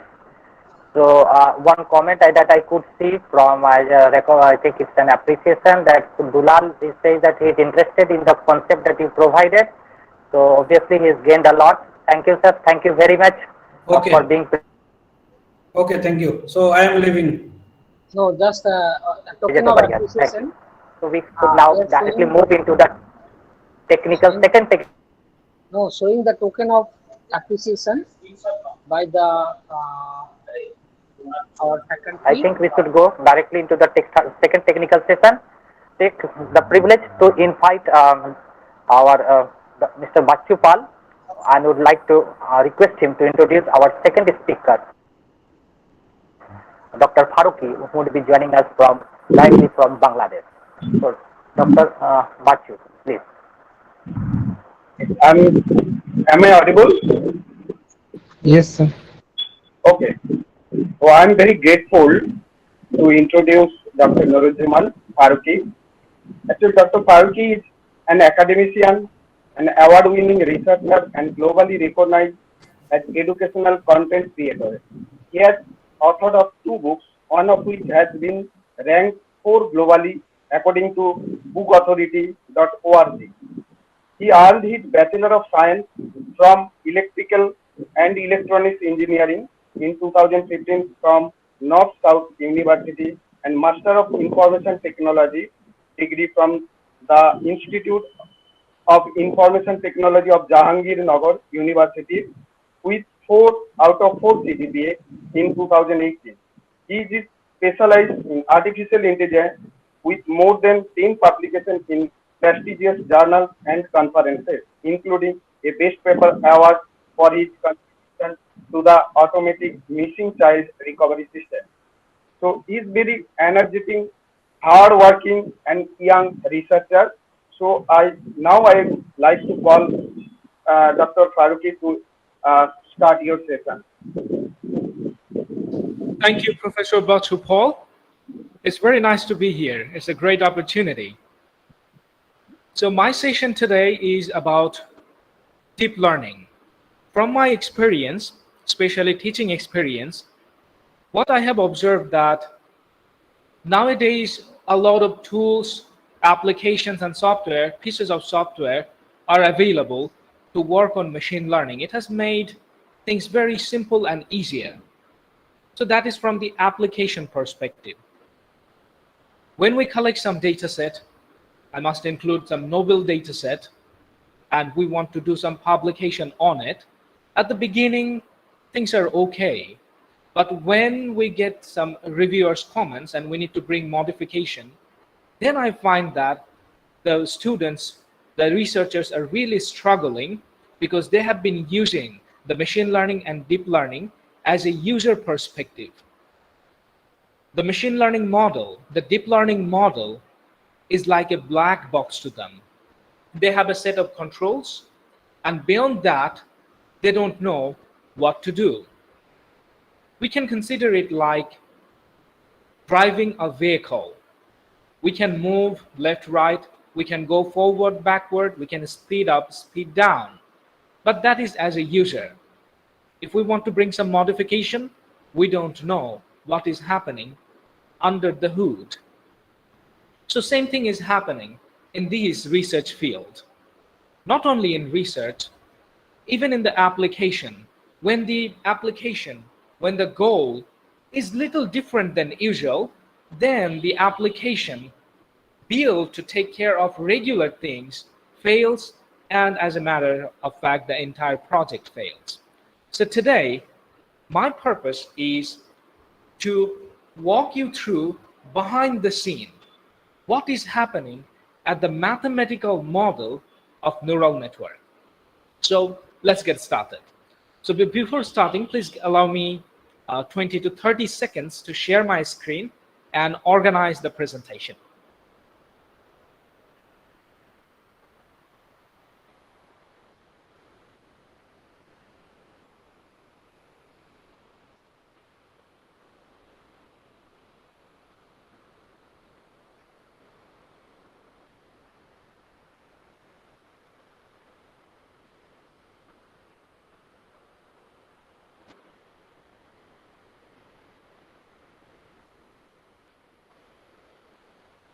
I'd like to request for your feedback. Can you see the screen I'm sharing? Yes, sir. Yes, it is Yes, sir, visible. it's available. Thank you very much for the feedback. So the deep learning is a type of machine learning algorithm, and machine learning has been derived from artificial intelligence. The artificial intelligence is the part of the syllabus of undergrad education in software engineering and computer science. So everyone is familiar with it. So I had conducted a research in 2018 that how much up to date the course outline of artificial intelligence is. And my finding says that barely 8% of the universities includes the syllabus that includes up to deep learning. And that's where the confusion arises. That's the problem. That's the root of the problem. So first we need to understand artificial intelligence. Then we have to move to the machine learning. And as a machine learning algorithm, we have to focus on deep learning. So we must maintain the sequence. You can see, please give me a minute. I'm loading this pen tool. All right, you can see a set of images or figures on the screen. So this is what we call a single layer neural network. There are input layers and there are output layers, nothing else in between. When we add an extra layer in between input and output layer, it becomes a multi-layer neural network. When there is only one hidden layer, we call it a shallow neural network or a vanilla neural network. And when there are more than one hidden layer, then we call it a deep neural network. And the algorithm, the learning process, the training algorithm that trains a deep neural network is called the deep learning. So in order to understand all those mathematical jargons, everything happening under the hood, in other words, in order to understand the engine of deep learning, we have to take a look back at the origin, and that is the single layer neural network. But I want to assure you that don't think in a complicated way. The mathematical model behind a neural network is pretty simple. As a matter of fact, it's quite similar, except one difference. Don't think in a complicated way. I'm here to help you to understand things in a much simpler way. But before moving on, you can see a complicated structure here, but it's not that complicated. Just have a look at this part. This is a neural network, a deep neural network, and we have added a feature learner layer, a feature extraction layer through convolution or repeated convolution, and together it forms the CNN. So it doesn't matter which type of neural network we are talking about. At the end of the day, it's all built on same principle. And if we understand the basics, the rest of the world will be crystal clear and we will never get stuck in our endeavors. Moving on.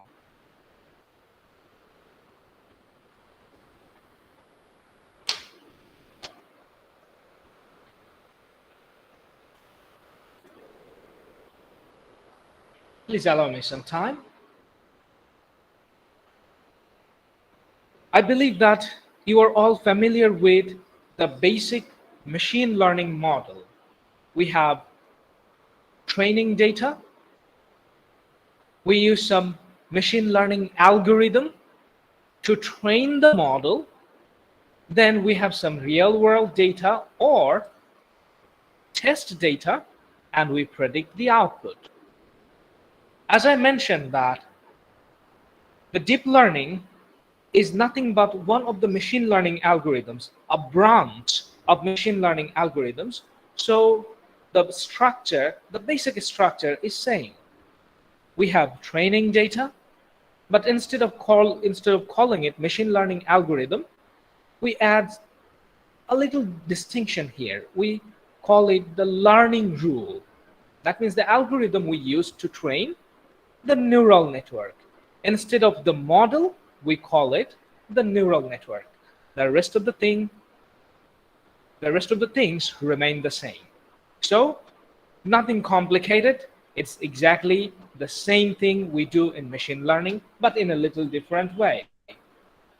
So what is that little different way? The difference is in the network that is consisted of nodes and weights. You can see the simplest possible form of a neural network. There is only one node. 3 signals are entering in this node, and these signals are being modified through 3 weights, W1, W2, and W3. This node will calculate the weighted sum of the signal. How? Signal 1 will be multiplied with the associated weight, signal 2 will be multiplied with associated weight, signal 3 will be multiplied with associated weight, and all of them will be summed up, and that's what we call the weighted sum. That means the equation is pretty simple and straightforward. And along with that, we have a bias term. What is that? I'm coming to that point in a minute. But before that, let's express this equation in terms of matrix. Why it is in terms of matrix? Because we're going to use this neural network for diverse application. Think about a lot of data organized in the data set. What is it? It's the matrix. Think about the image. What is it? It is a matrix where the values represents the pixels. Think about a video. What is it? It's a collection of images are matrix. So when we express the input signals as matrix, the weights as matrix, then the computation becomes easier. So here, this W1, W2, W3 is the W matrix. This is nothing but a single row matrix.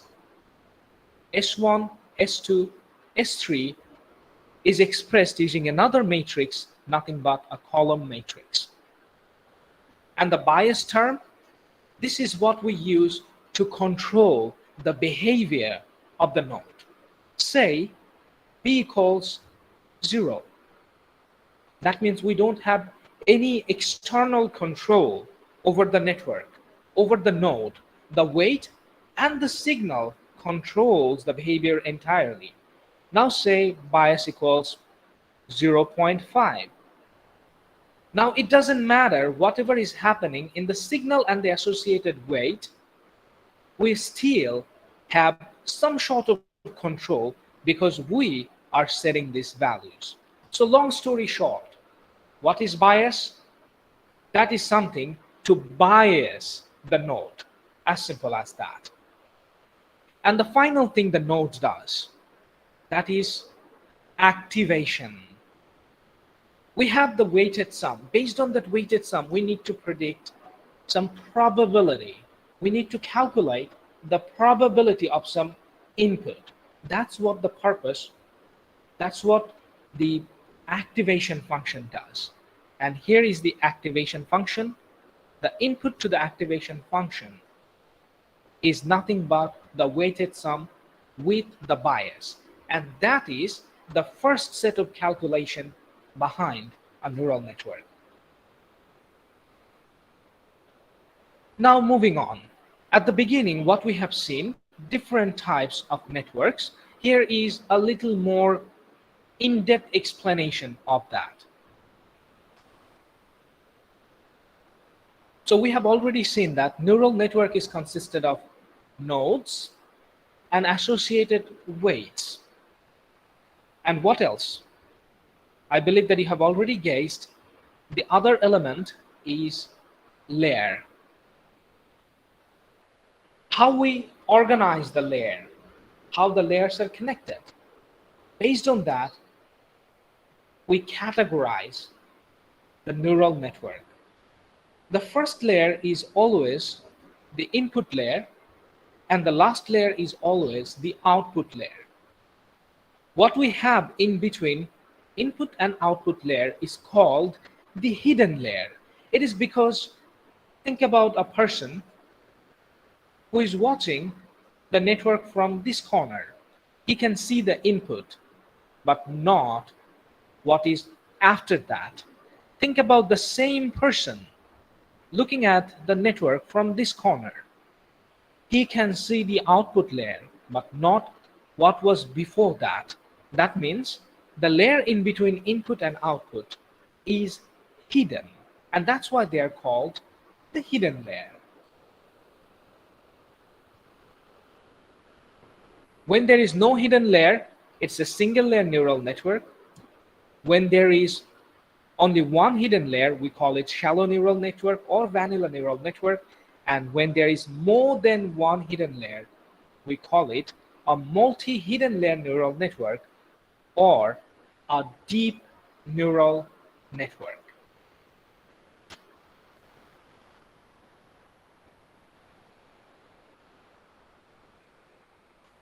Now let's have a look at the signal flow. We have understood what is node, associated weights, and the layers. Now this is the last puzzle piece to understand how signal enters and flows through the network and how they are modified. So for the ease of understanding, I have a pretty simple diagram here. The input signal, it goes through the hidden layer. Then there is activation function of that particular hidden layer. Then that processed signal enters the second hidden layer. Again, activation function, and this process keep going on as long as there are hidden layers. And finally, the signal enters into the output layer. Again, it processes through activation function and gives us the probabilistic value. So that's how the signal flows. So here, S1 is the signal that is entering to the input node. The input node does nothing. It just passes the signal to the hidden layer. So it goes to the hidden layer, and the signal is multiplied with the weight. The nodes of the hidden layer process the input signal using activation function, and that processed signal goes to the next layer. So this process keeps repeating as long as there are layers available on the network. So the signal flow is pretty simple. We've been talking about activation function for quite a bit of long time. So what does it do? It takes the input signal, the weighted sum, and produce a probabilistic value. When we learn something complicated, it is always good to start with the simplest possible form. Otherwise, our brain has a tendency to reject the initial complication. It loses the interest and the motivation. In order to make an exception that you don't lose the motivation and interest, we are using a linear activation function at the beginning. And this is the linear activation function.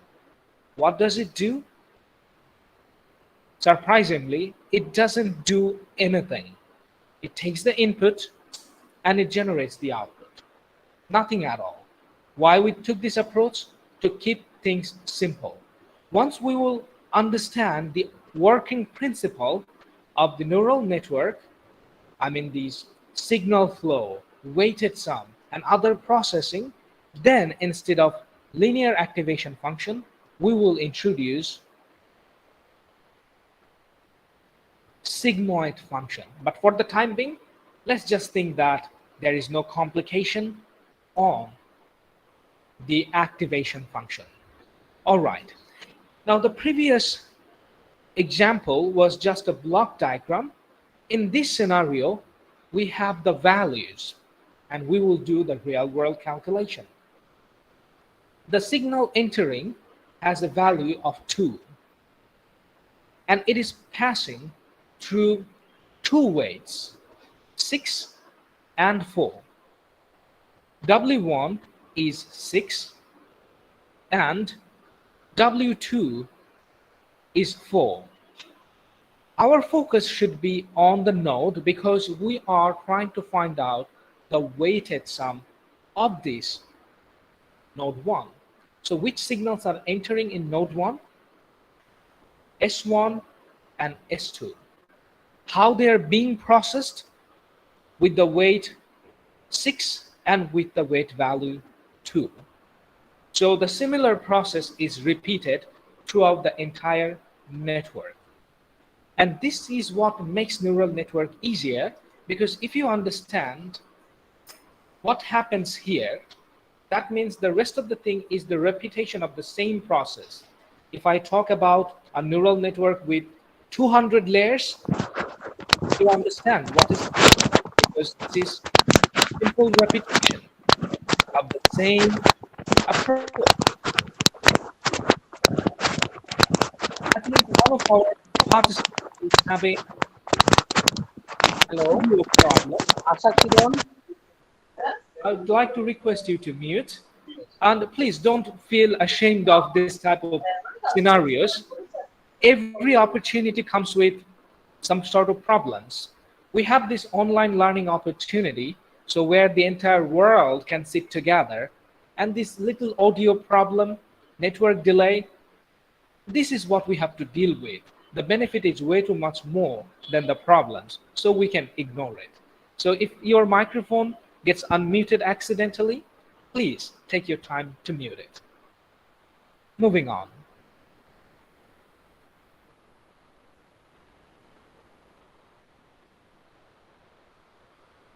So as I mentioned, that our target is to understand only one part of the full cycle. Then we will repeat the same process. And that's why you can see that I kept only one part of the network active and omitted the other parts, so that your brain don't get bloated with too many information. So let's see what is happening on this single section.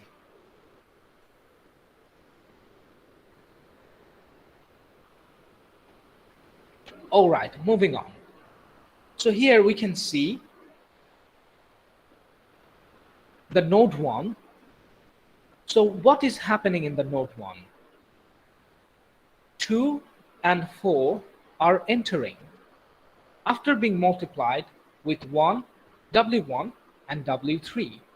So this is the simple mathematical expression. So I got a very good observation. Summation symbol is missing. I appreciate your observation. We are only taking care of one node at a time, and I would like to show everything separately. That's why I didn't add the summation. When we will merge everything together, like from node 1 to node 10, things will happen all together like a loop, then we will add the summation. For the time being, let's just consider one node at a time and do the calculation so that we don't need the summation symbol. Thank you for the question and observation. So after doing the weighted sum, we get the value of 21. And this activation function or linear activation function does nothing but transmit the input to output. It is for the simplicity. Let's have a look at what is happening on node 2. Again, 2 and 4 are entering, but this time it is being multiplied by 4 and 8. If we observe the equation, we will see that the signal is being multiplied with 4 and 8. I think I can see a hand raise. So is there any question?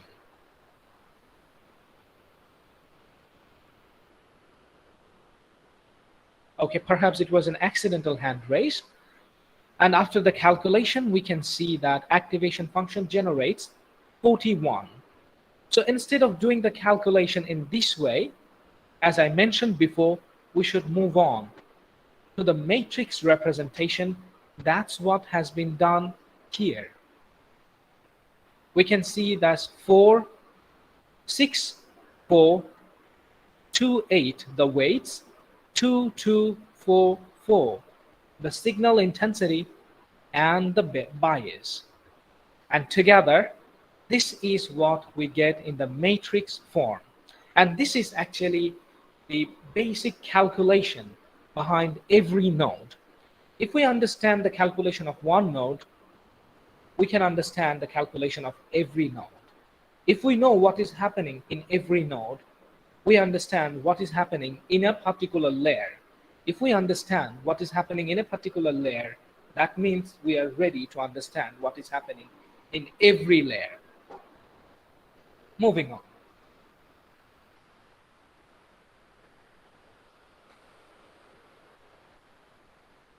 What we covered in the previous slide, this is a more generalized representation of that calculation. In our previous slide, we had 6, 4, 2, 8. They are nothing but the weight. Or we can view it in a little different way. They are weight of first node at the first row, weight of the second nodes at the second row. And this is what we call the weight matrix, which is expressed in a single vector, using a single vector W. So we have weight matrix, the signal matrix, and the bias matrix. And that's what forms the mathematical representation of the graphical representation of the neural network. I omitted a part of the network intentionally to keep the calculation simple. And here, the same thing has been repeated, but the values are different.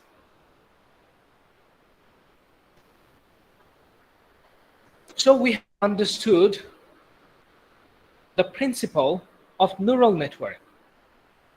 The last thing we have to understand is the learning rule. That means how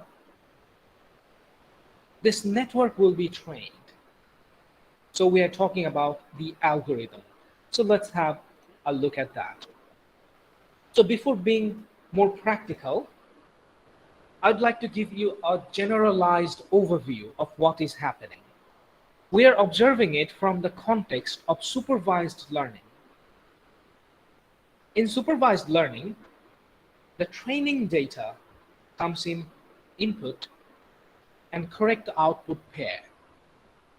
The input enters through the input layer and the correct output goes to the output layer. It doesn't go to the output layer. We take it outside of the output layer to compare with the predicted value, that is the output of the network, and to generate the error. So this neural network, after getting the input, will generate some output. That's the predicted value. And we already know the correct output for this corresponding input. So if we subtract the predicted output and correct output, then we get the error. We use this error to adjust the weight in such a way that reduces the error. And we keep repeating the process. In every iteration, the goal is to reduce the error. That means the predicted output is coming close to the actual correct output. And once the error is minimal, we call that the network has been trained. So what is the training procedure? It is nothing but adjusting the weight. That's the overall training procedure. When we adjust the weight properly so that input signal produces the expected signal, that is what we call a trained network. So our target is to update the weight so that it predicts the expected output. Nothing complicated, isn't it? So how do we do that? Okay, so the simplest possible learning rule that I figured out or I learned is called the delta rule. This is a very good starting point to learn. But I have a bad news, that is we no longer use delta rules. We use more updated learning rules nowadays, but it is a very good starting point to learn that how a neural network learns. So let's take some time to understand delta rule. At the very beginning, we declare the weights randomly. That means these weights will be initiated randomly, just on random weights. After that, we take the input data and pass it to the neural network. That means the input will be transmitted to the neural network. Then calculate the error by subtracting the correct output. So once this signal enters to the network, definitely there will be output. And we know the correct output. So if we subtract the probabilistic output from the correct output, we get an error. This error is used to calculate the delta value. How? We have alpha. This is called the learning rate. And the value is from 0 to 1.0. If the learning rate is 0, that means the network will not learn at all. If the learning rate is 1, that means the network will learn the fastest possible way, but it won't learn properly because there will be lots of um, exclusion of the weight. So it won't actually reach to the convergence point.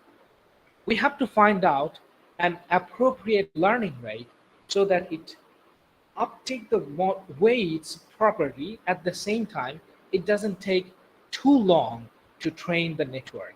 So this is a value that we use to control the learning process. After that, we have the error, and after that we have the input signal, and this multiplication is called the delta, or the updated, or the weight we have to update. This weight we have to update is added with the existing weight, and this brings some modification or change. That change is passed to the existing weight as the updated weight. And this step is repeated for all input, and this entire process from 1 to 6 is repeated until the network learns properly. And this every iteration from step 1 to 6 is called an epoch. That means training the neural network with all of the input for once is called one epoch. We repeat epoch for multiple times, and eventually the network learns to predict the expected output. So this is the overall process of training a neural network using delta rules. So what I explained a minute ago in the previous slide, this is more generalized version of my explanation. I added in the slide because you will get the slide. It will help you when you will do the self-study. Now let's have a look at what we actually use. As I mentioned that delta rules is obsolete. We don't use that. What we use nowadays is called generalized delta rule for single layer neural network. Now, what is this generalized delta rule? Let's have a look at the first mathematical statement. It's like the previous one with a slightest difference. We have a delta here. So what is this delta? This delta is the first derivative of the activation function. Now it is time to forget about our linear activation function that does not do anything, and introduce the sigmoid function that actually modifies the input signal and gives us some predictive values. Why we're using sigmoid function? It is because if you observe, you see the range is from 0 to 1. And we know the law of probability. Minimum probability 0, maximum 1.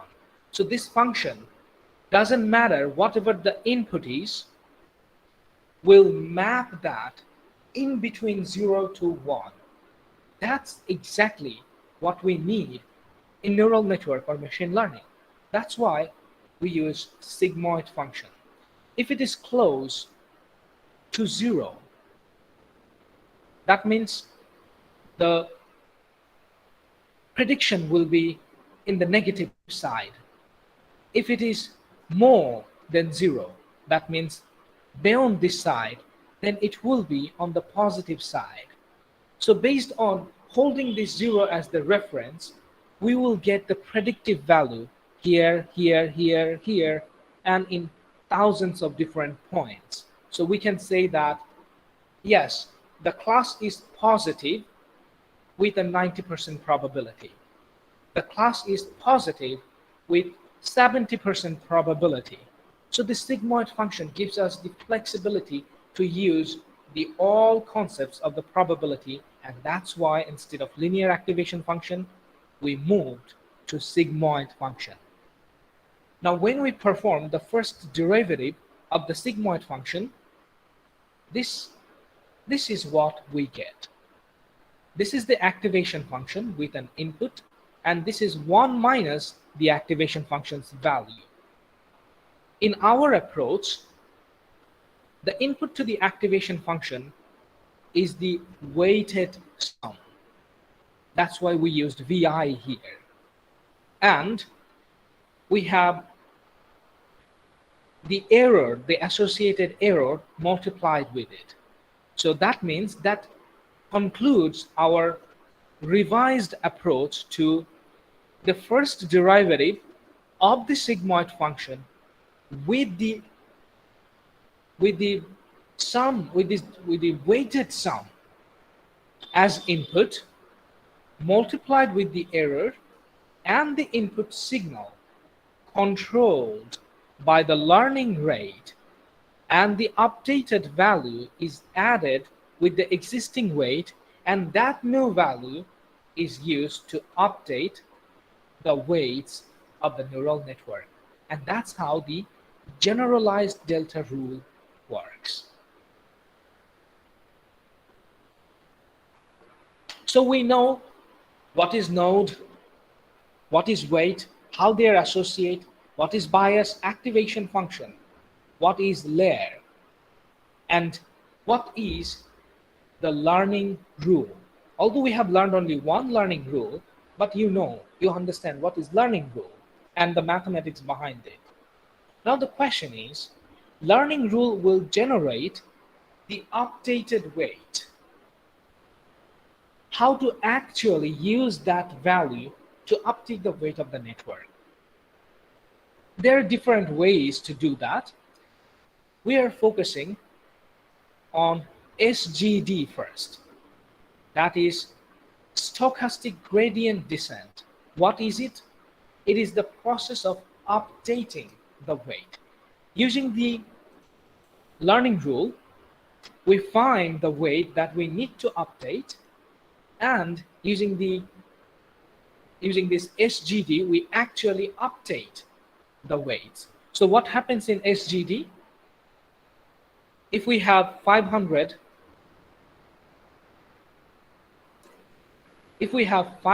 training data, the error will be calculated for each of the data, and every time we calculate the error, the weights will be updated using the same generalized delta rules.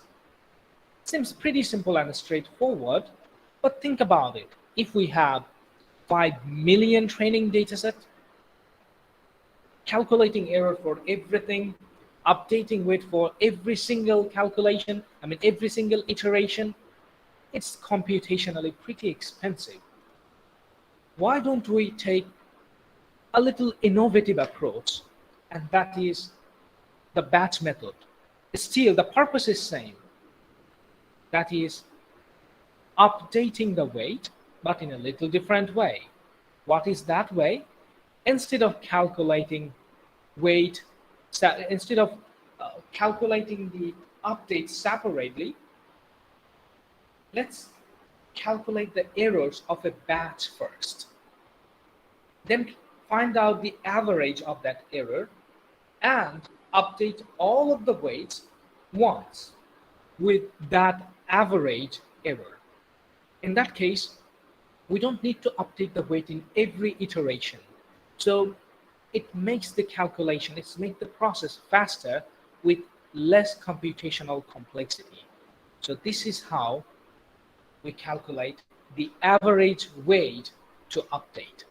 Now in this case, many of us may think that maybe all of the weights are not coming into the focus, but in SGD, all of the weights are coming to the focus. So how to come up with a point where both of the characteristics are merged together? And that is done in mini batch method. It is actually the combination, we can call it the combination of both SGD and batch method, because it will calculate the average error, average weight. However, not for all of the data, but for some mini batch. Maybe if we have 100 data set, we will come up with 10 different batches.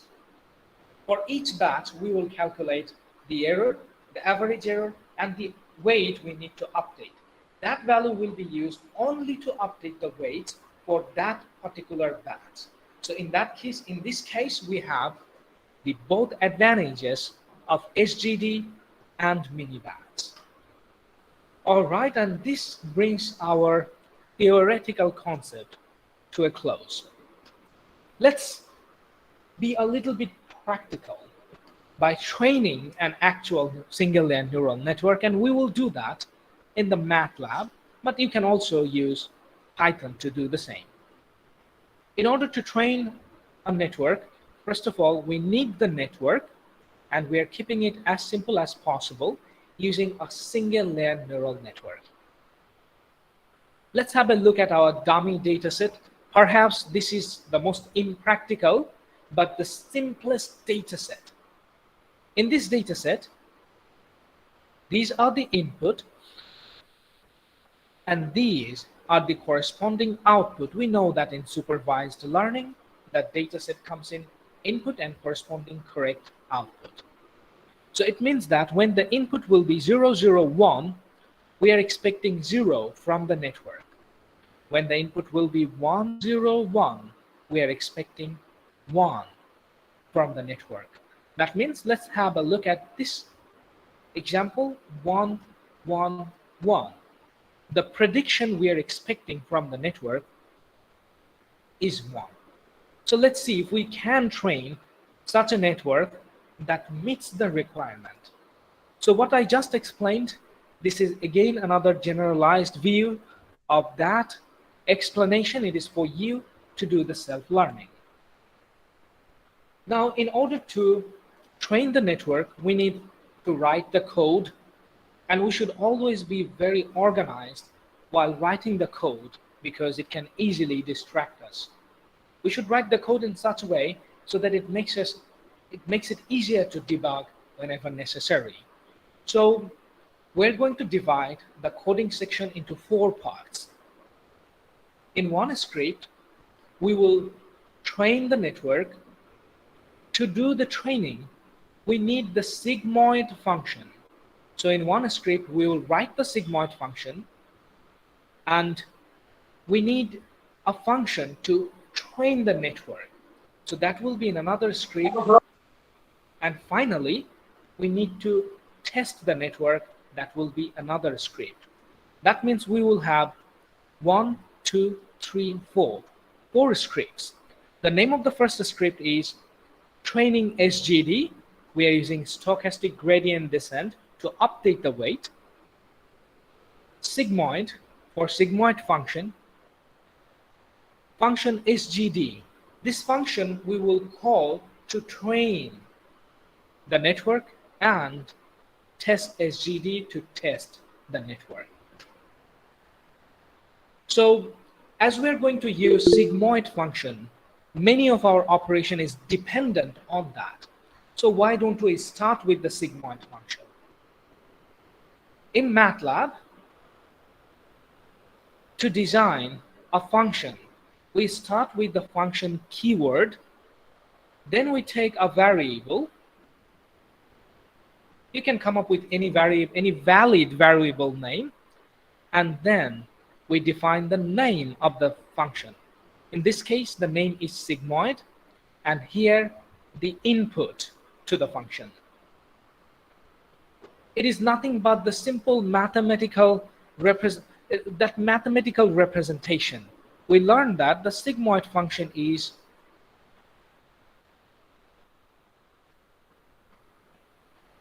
ix equals 1 over 1 plus e to the power minus x.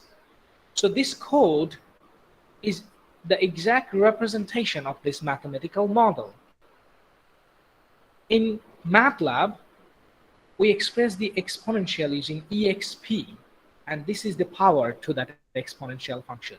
And it is stored in this y variable, which is return value of the function.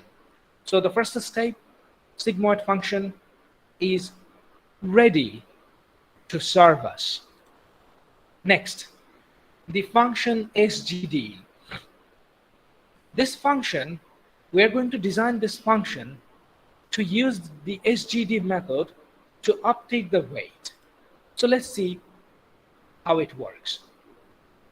At the beginning, we will define a function using the keyword and the return. It returns the weight. We have already learned that it's all about weight. The network remains as it is, we just change the weight value. So we are returning that updated weight value from function SGD. In order to calculate that, we need the current or existing weight, then we need the input, and we need the corresponding correct output. After that, we need the learning rate. Remember the learning rate we use to control the learning, the speed and accuracy of the learning process? It is that learning rate, or alpha. Then n equals 4 is just an initiator for the for loop. In order to match the matrix dimension, we need to perform a transpose of the input matrix. So what input we are passing, we will see that in a minute while passing the input to the function.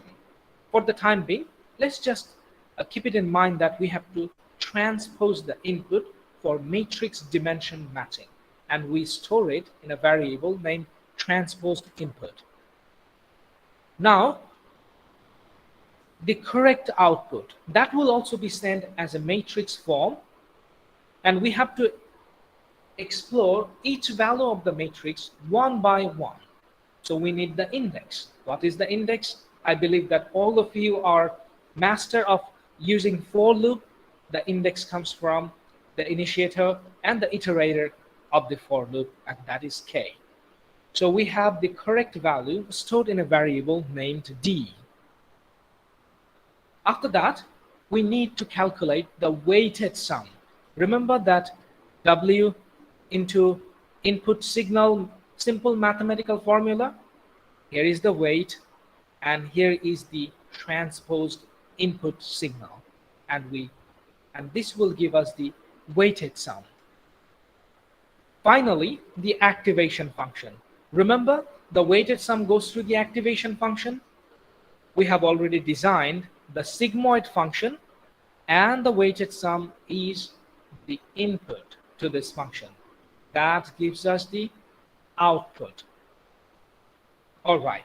After that, we have to calculate the error. Remember, in the theory, we learned that the correct output minus predicted output, that gives us the error. So this is the expected correct output, and this is the output we generated from the sigmoid function, and that gives us the error. So it turns out to be that writing the program is nothing but simply decoding the mathematical formula into the code. That's what computer program is. It's plain mathematical expression. And we Asians, especially Indians, are very, very good in mathematics, and that's our skill or expertise or gift by the God in this domain of computer science. Okay, I'm taking a detour from regular programming. Let's come back. Now it's time to calculate delta. Output, 1 minus output, and the error. So the delta is calculated. After that, we need to modify the weight. That means the value that we need to modify from the existing weight. So alpha, we have it, the generalized delta, we have it, and the transposed input, we have it. That means we know what to modify. After that, add that what to modify with the existing weight and replace the existing weight. So what we are doing is nothing but this implementation of mathematical formula. Weight, alpha, this generalized delta rules formula, the error, and the input signal. And it has to be done for all of the weights. We know the network architecture, we have 3 weights. So this is a matrix, and we know that the output will be in the matrix form. This function will return this weight, and the weight is exactly what we need. Updating the weight is training the network. So once the function is ready to train the network, we need to call the function. And that's what we will do in the training SGD script. So at the beginning, we need a training dataset. I mentioned at the very beginning of this lesson that I wanted to keep things as simple as possible. Perhaps this is the simplest dataset I could think of. This is impractical, but for the sake of simplicity, we are using it. So we have the input data. In supervised learning, the dataset comes with input corresponding output, and these are the corresponding output. For this set of input, we are expecting this output. For this set of input, we are expecting this output, and vice versa. Moving on. According to the algorithm, we need to randomly initialize the weight. We have done it here.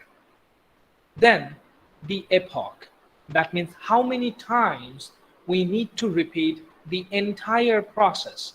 Here we're repeating it for 10,000 times. And what is happening in this repetition? We're updating the weight. Who updates the weight? We have already taken care of it. That is the function underscore SGD. Remember what this function requires? What are the arguments of this function? Weight, input, and correct output. That comes from this randomly initialized weight. The annotations looks really messy. Please allow me some time when I erase this annotation and makes it a little cleaner. So this randomly initialized weight comes here, this input comes here, this correct output comes here. And what does this function do? This function updates, gives us the updated weight, and how many times it updates the weights? For 10,000 times. And it is expected that after this many iterations, the weights will be updated in such a way that will give us what we are expecting. And that's the end of the training SGD. Now it is time to test the network. To test the network, we need, again, the data. What has been done here, this is not realistic. We never train and test using the same network. It has been done for the sake of simplicity.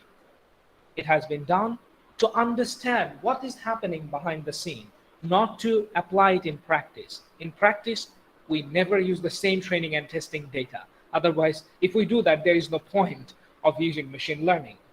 Okay, so this is our dummy data set to test. There are 1, 2, 3, 4 rows. So n equals 4, we are initiating n equals 4 for the for loop to run for 4 times. At the beginning, we are transposing this testing data to match the matrix dimension, because we need to perform the matrix multiplication. If we don't do this transpose, there will be dimensionality error. After that, this weighted sum will be transferred as the input to the sigmoid function, and we will get the output. What is this output? This output is what we are expecting, the probabilistic value.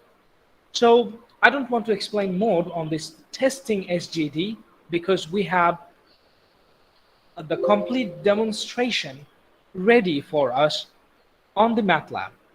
I'd like to request the participants that can you see the MATLAB code?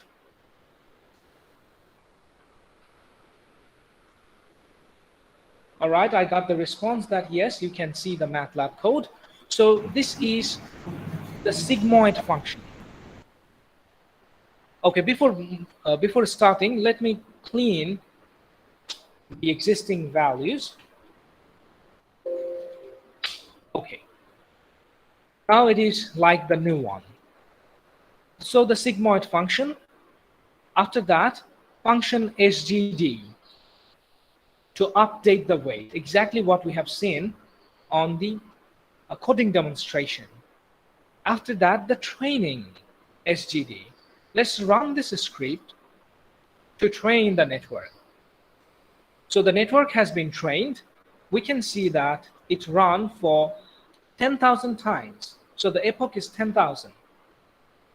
We can see that the updated weights. Let's open it. You can see that W1 is 9.7532. This is the updated weight. This is the W2, this is W3. These weights have been updated to generate this correct output sequence. So what does it mean? We will understand that in our testing SGD. Let's run it and observe. We were expecting that for 001, we will get 0. We have got 0.0076. That means the probability of getting 0 is very, very high. It is close to 0. The sigmoid function has given us the probabilistic value. So probability of getting 0 is very high. Then 001 combination should give us 0. We got 0.0076. This is expected close to 0. For 101, we're expecting 1, and we got 0.9924, equivalent to 1. And for 111, we are expecting 1 again, and we have got 0.9924, very close to 1. So we can say that our network has learned to predict what we are expecting. And this is how a single layer neural network works. Can we use the same process for a multi-layer neural network? That means deep learning. Let's have a look back at our multi-layer neural network and try to understand that what is missing. Is it really possible to train a multi-layer neural network using the same principle, and where are the challenges? In a single layer neural network, we give the input, we get the output from the output layer, we calculate the error, we use this error to update the weights. So which weight we're talking about? Which error we are talking about? We are talking about the errors of this output layer only. We are talking about the weights associated with this output layer only. So what we are missing? We are missing the weights and the errors of these hidden layers. If we can't find the error of this hidden layer, we can't update their associated weight. Just think about it. We don't know the error of this particular node. How we will know how to calculate the delta? Here, the same scenario, we don't know the error this node is generating. How we will know how to update the weight? Because we don't know the error, we can't calculate the delta. If we can't calculate the delta, we can't update the weight. That means using the generalized delta rule, we can't update the weights of the hidden node, of the hidden nodes of the hidden layers. That means that learning rule is not appropriate to train a multi-layer neural network. So what do? We do nothing but change the learning rule. Instead of delta rule, we use back propagation algorithm to update the weights, to calculate the errors of the hidden node and update their weights. So it doesn't matter how many layers are there. It doesn't matter whatever the architecture of the network. All we need to focus on the learning rule. If we use the appropriate learning rule, we can train any network we want. And if we can train any network we want, the sky is the limit of neural network, because neural network is the digital representation what our creator has given us here. As our capability, our limit is unlimited. Our capability has no limit. Our capability is limited only by our imagination. We can do whatever we imagine. That means if we master the art of training a neural network, our imagination will be the limit in the digital world. And that's the beauty of deep neural network. So, and it brings our lesson to a close. Now the floor is open for the participants to ask questions and share your opinion. Thank you.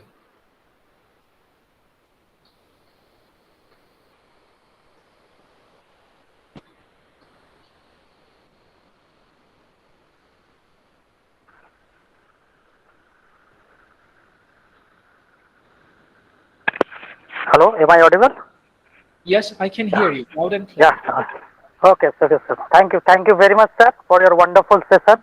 It was actually a lucid one, and you started from the first part that you said, from where that deep learning it could be treated as a black box, and then you went on unveiling the black box to the students, and you actually measured it correctly, that the target participants that we have are generally from the PG background, and therefore it has been I think they have a good learning, and they could actually explore it much further, and they might have gained a lot. Thank you very much.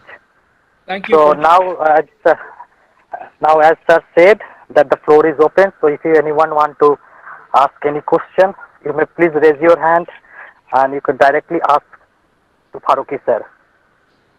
So I think the first question, I think Sohail Aman, please carry on. Sohail, you could unmute yourself and could ask the question to sir.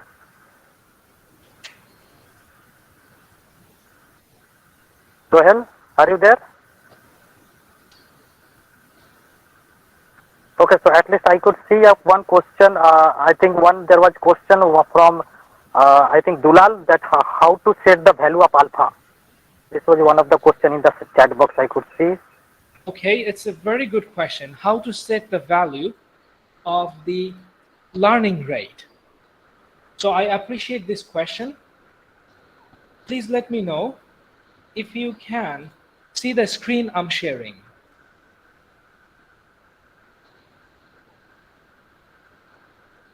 Yeah, we can. So the question is, what would be the appropriate learning rate? So in order to understand, in order to answer this question, we have to take help of the learning curve. So from an intuitive point of view, at the very beginning, we know that if we use the error here, the error will be very high. And there is the epoch. So when the error is very high, we need to use very low value of the learning rate so that the error falls drastically. But in this case, the learning process will be very slow. It won't progress faster. You see, the error has reduced. Maybe the learning rate is 0.001. As the error has reduced, it is time to increase the learning rate. Let's increase it a bit, 0.05. Then the speed will be a little faster and the error rate will reduce a little lesser than previous. As the error is low now increase it even more, maybe 0.10. Now it will be very fast, but the error will not reduce that much faster. So what would be the appropriate value of alpha? The state-of-art technology, state-of-art paper says that it's dynamic. So there is no direct answer to this question, what should be the value? But there is an indirect process that from the learning curve, you will take the information about how fast the network is learning, what is the current error rate. Based on that, you will increase the learning rate, you will decrease the learning rate. So it's a process instead of a value. I think that I could respond to your question. Please let me know if you have got your answer.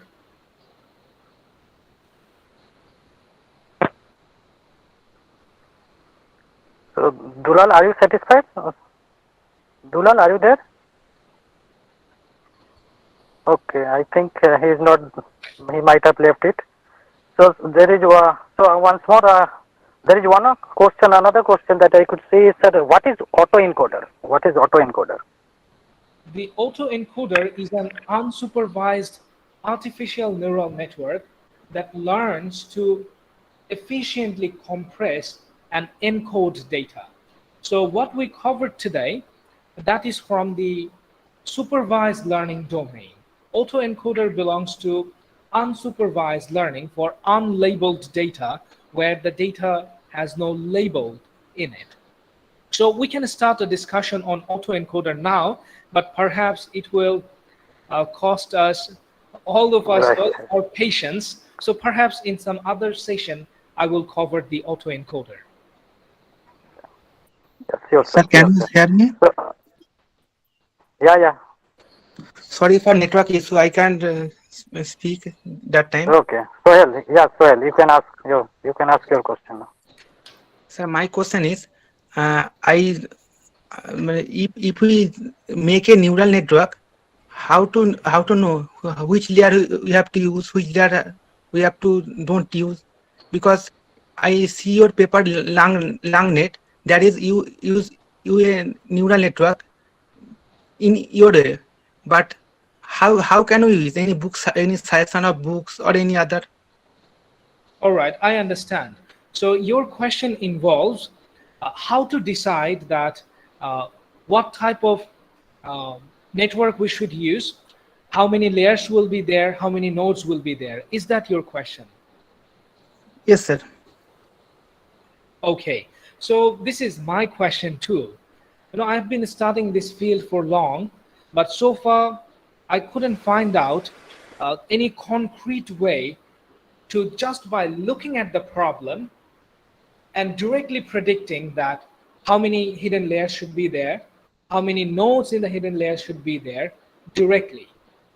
Like think about F equals ma. It's a straightforward mathematical formula.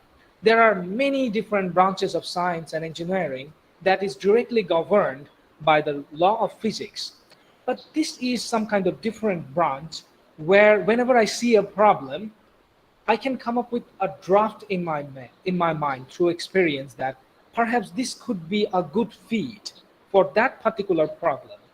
Then I design that network, I come up with a trial and error approach. Then again, I take the help of the learning curve. I start with some random number of hidden layers, maybe 10, 20, 50. Then I increase the number of hidden layers, decrease the number of hidden layers. I randomly hold off the hidden nodes, and then I randomly reinitialize them and try to, from the learning curve, try to find out what is the optimum configuration of the network. So the straightforward answer to your question is what I do, I always take this trial and error approach, but not manual, but automatic. I write the code in such a way that keeps taking the trial and error. Okay. I'm extremely sorry for the interruption. My program automatically optimizes the solution, and at the end, I understand that what should be the network architecture. So finding the network architecture is the challenge. There is no direct way to say that for this particular problem, this network will work the best. Finding the network is the task, and updating the network comes later. I hope that although it's not the direct answer to your question, but it gives you the insight to discover and take the journey on your own to learn how to come up with the perfect network for a specific problem. Okay. Thank you, Okay, sir. sir. Thank you. One more last question, sir. One more last question. Please. Can I use hyperparameter tuner or AutoCAD as auto PyTorch for this? Yes, of course. Why not? Okay, sir. Thank you. Okay, sir. There is one more question. Actually, three questions are there. So actually, I will take the first question, and then they will combine the other questions together, and then I'll ask you. So the first question that comes is from Nilotpal Sardar. Now he says that a AI Twitter bot was created by Microsoft to study human behavior, but it got failed. So what are the drawbacks and how to tackle the AI and ML application? So All he right. actually wants your comment on that. All right. So the question is, the AI Twitter bot was created by Microsoft to study human behavior, but it got failed. So what are the drawbacks and how to tackle the AI and ML application? In order to answer this question, first of all, I have to study the AI bot created by the Microsoft. Until I look at the structure, the behavior, it is not actually possible to throw any comment on that. So I'm extremely sorry, I'm still not ready to respond to this question. However, so what are the drawbacks and how to tackle AI and ML application? Again, I have to study that how that bot was actually designed, what actually impacted negatively, and what didn't work, and what worked, to find out the drawbacks and the possibilities. So perhaps you can send me an email so that I can directly send you my observation after studying this domain. Okay, sir. Thank you. Thank you, sir. I will actually, there are three questions. So I will combine that all together. So it says that how to link the AI and ML, and there is another one that, sir, how the model can recognize the input patterns, and then the last one is how to prevent the error. So you can just answer it in a All consecutive right, way. I'm maintaining the sequence. So the question is how to link AI and ML. All right, so the state of art, that means the most up-to-date artificial intelligence course outline, starts with the basic search algorithm.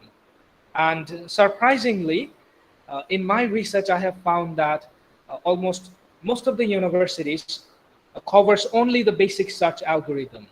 But in our university, in Daffodil International University, we follow the updated syllabus and course outline, and that is, we start with search algorithm, then we study knowledge representation. That means how to encode human idea into computer.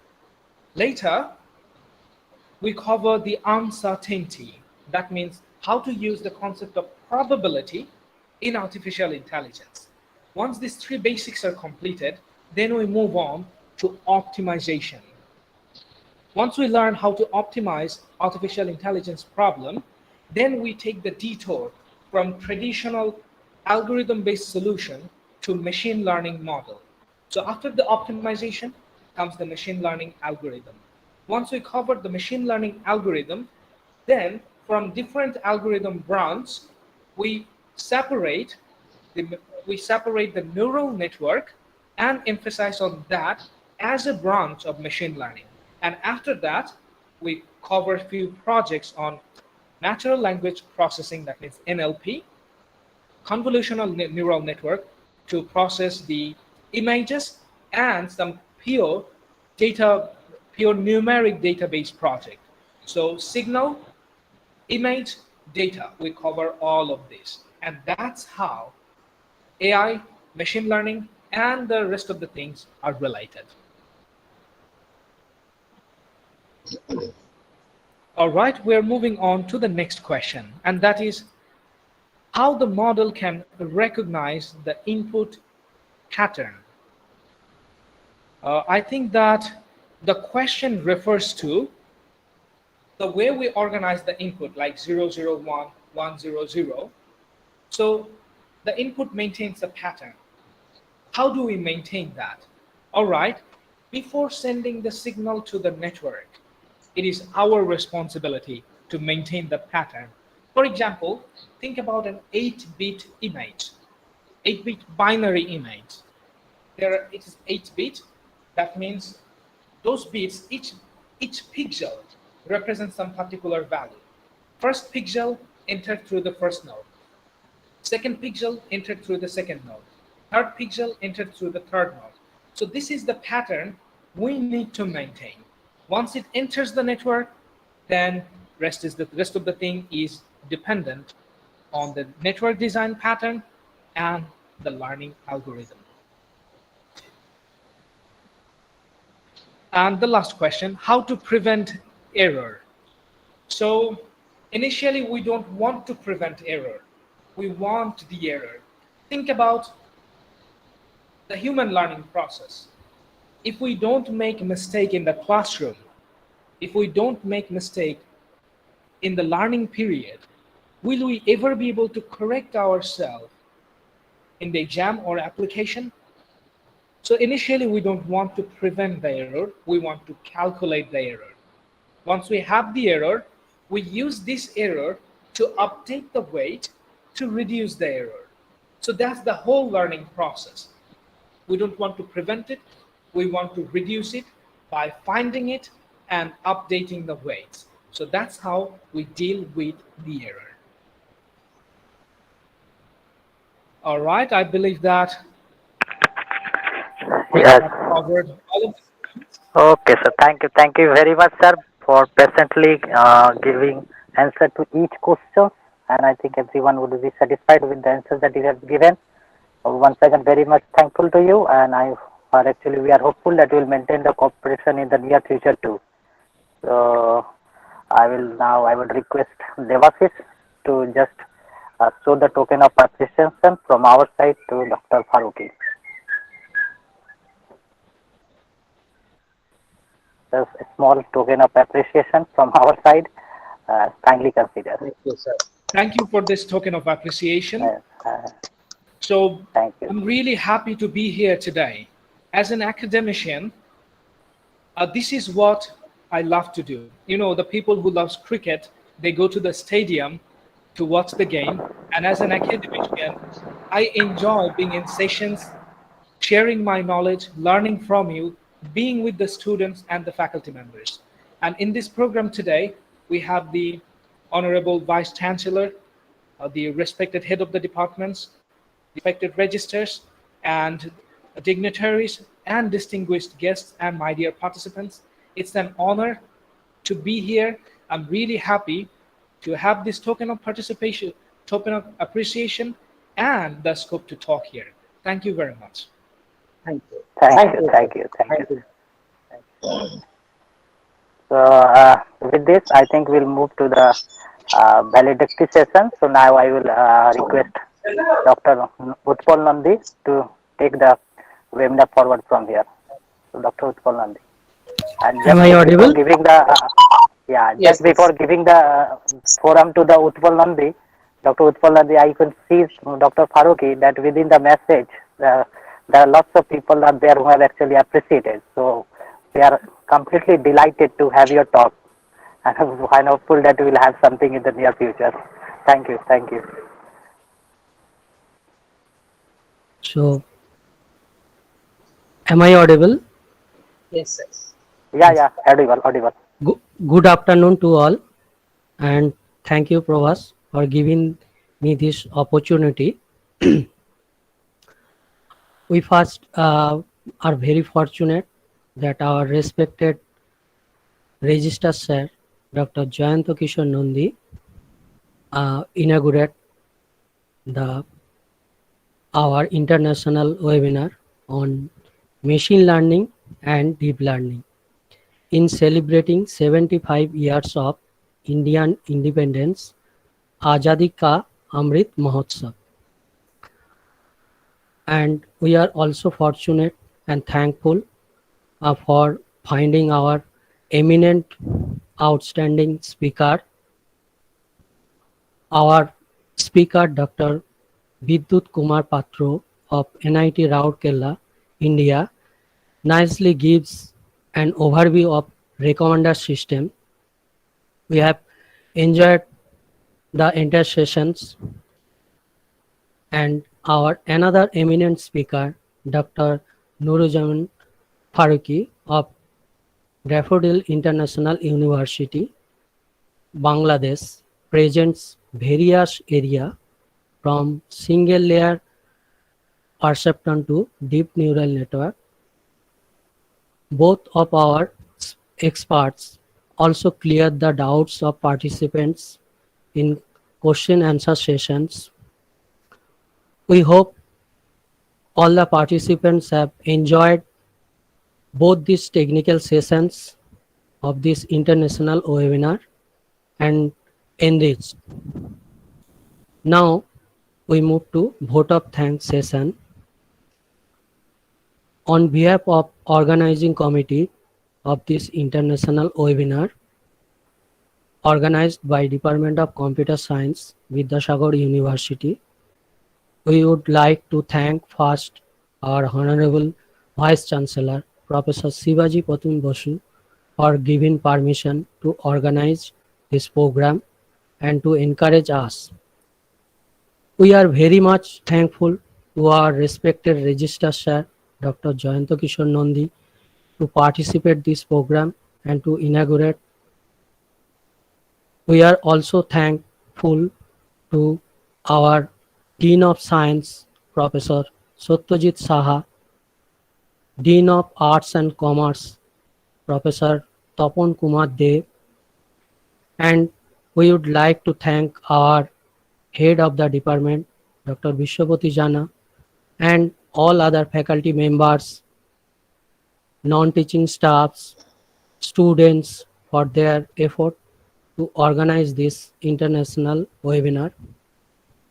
And we are very thankful to all the participants for participating these events and for their patience. So one message we want to convey to all the participants: a feedback form is already shared, so it is requested to fill up this feedback form and submit it, and it is mandatory to get e-certificate of this webinar.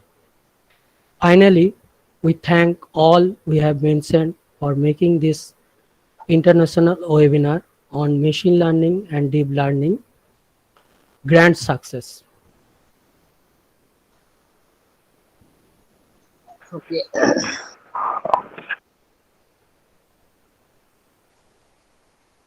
So thank you, Nurjaman Faruqi, for your nice presentation, and also another experts, Dr. Vidit Papru. Both are very much energetic faculty members and give a lots of knowledge to our students and participants. So from our side, from our department, we give a very warm thank you to all of you, on all the members and all the committee members and the experts. Thank you again. We'll see. Okay.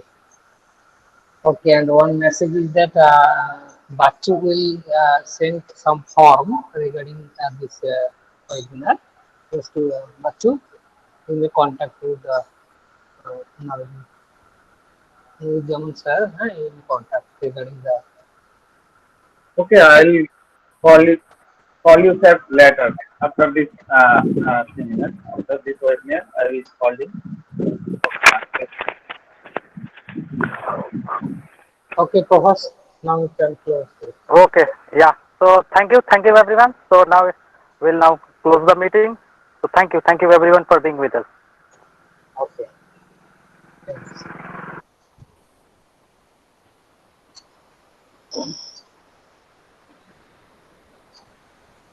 So, let's go.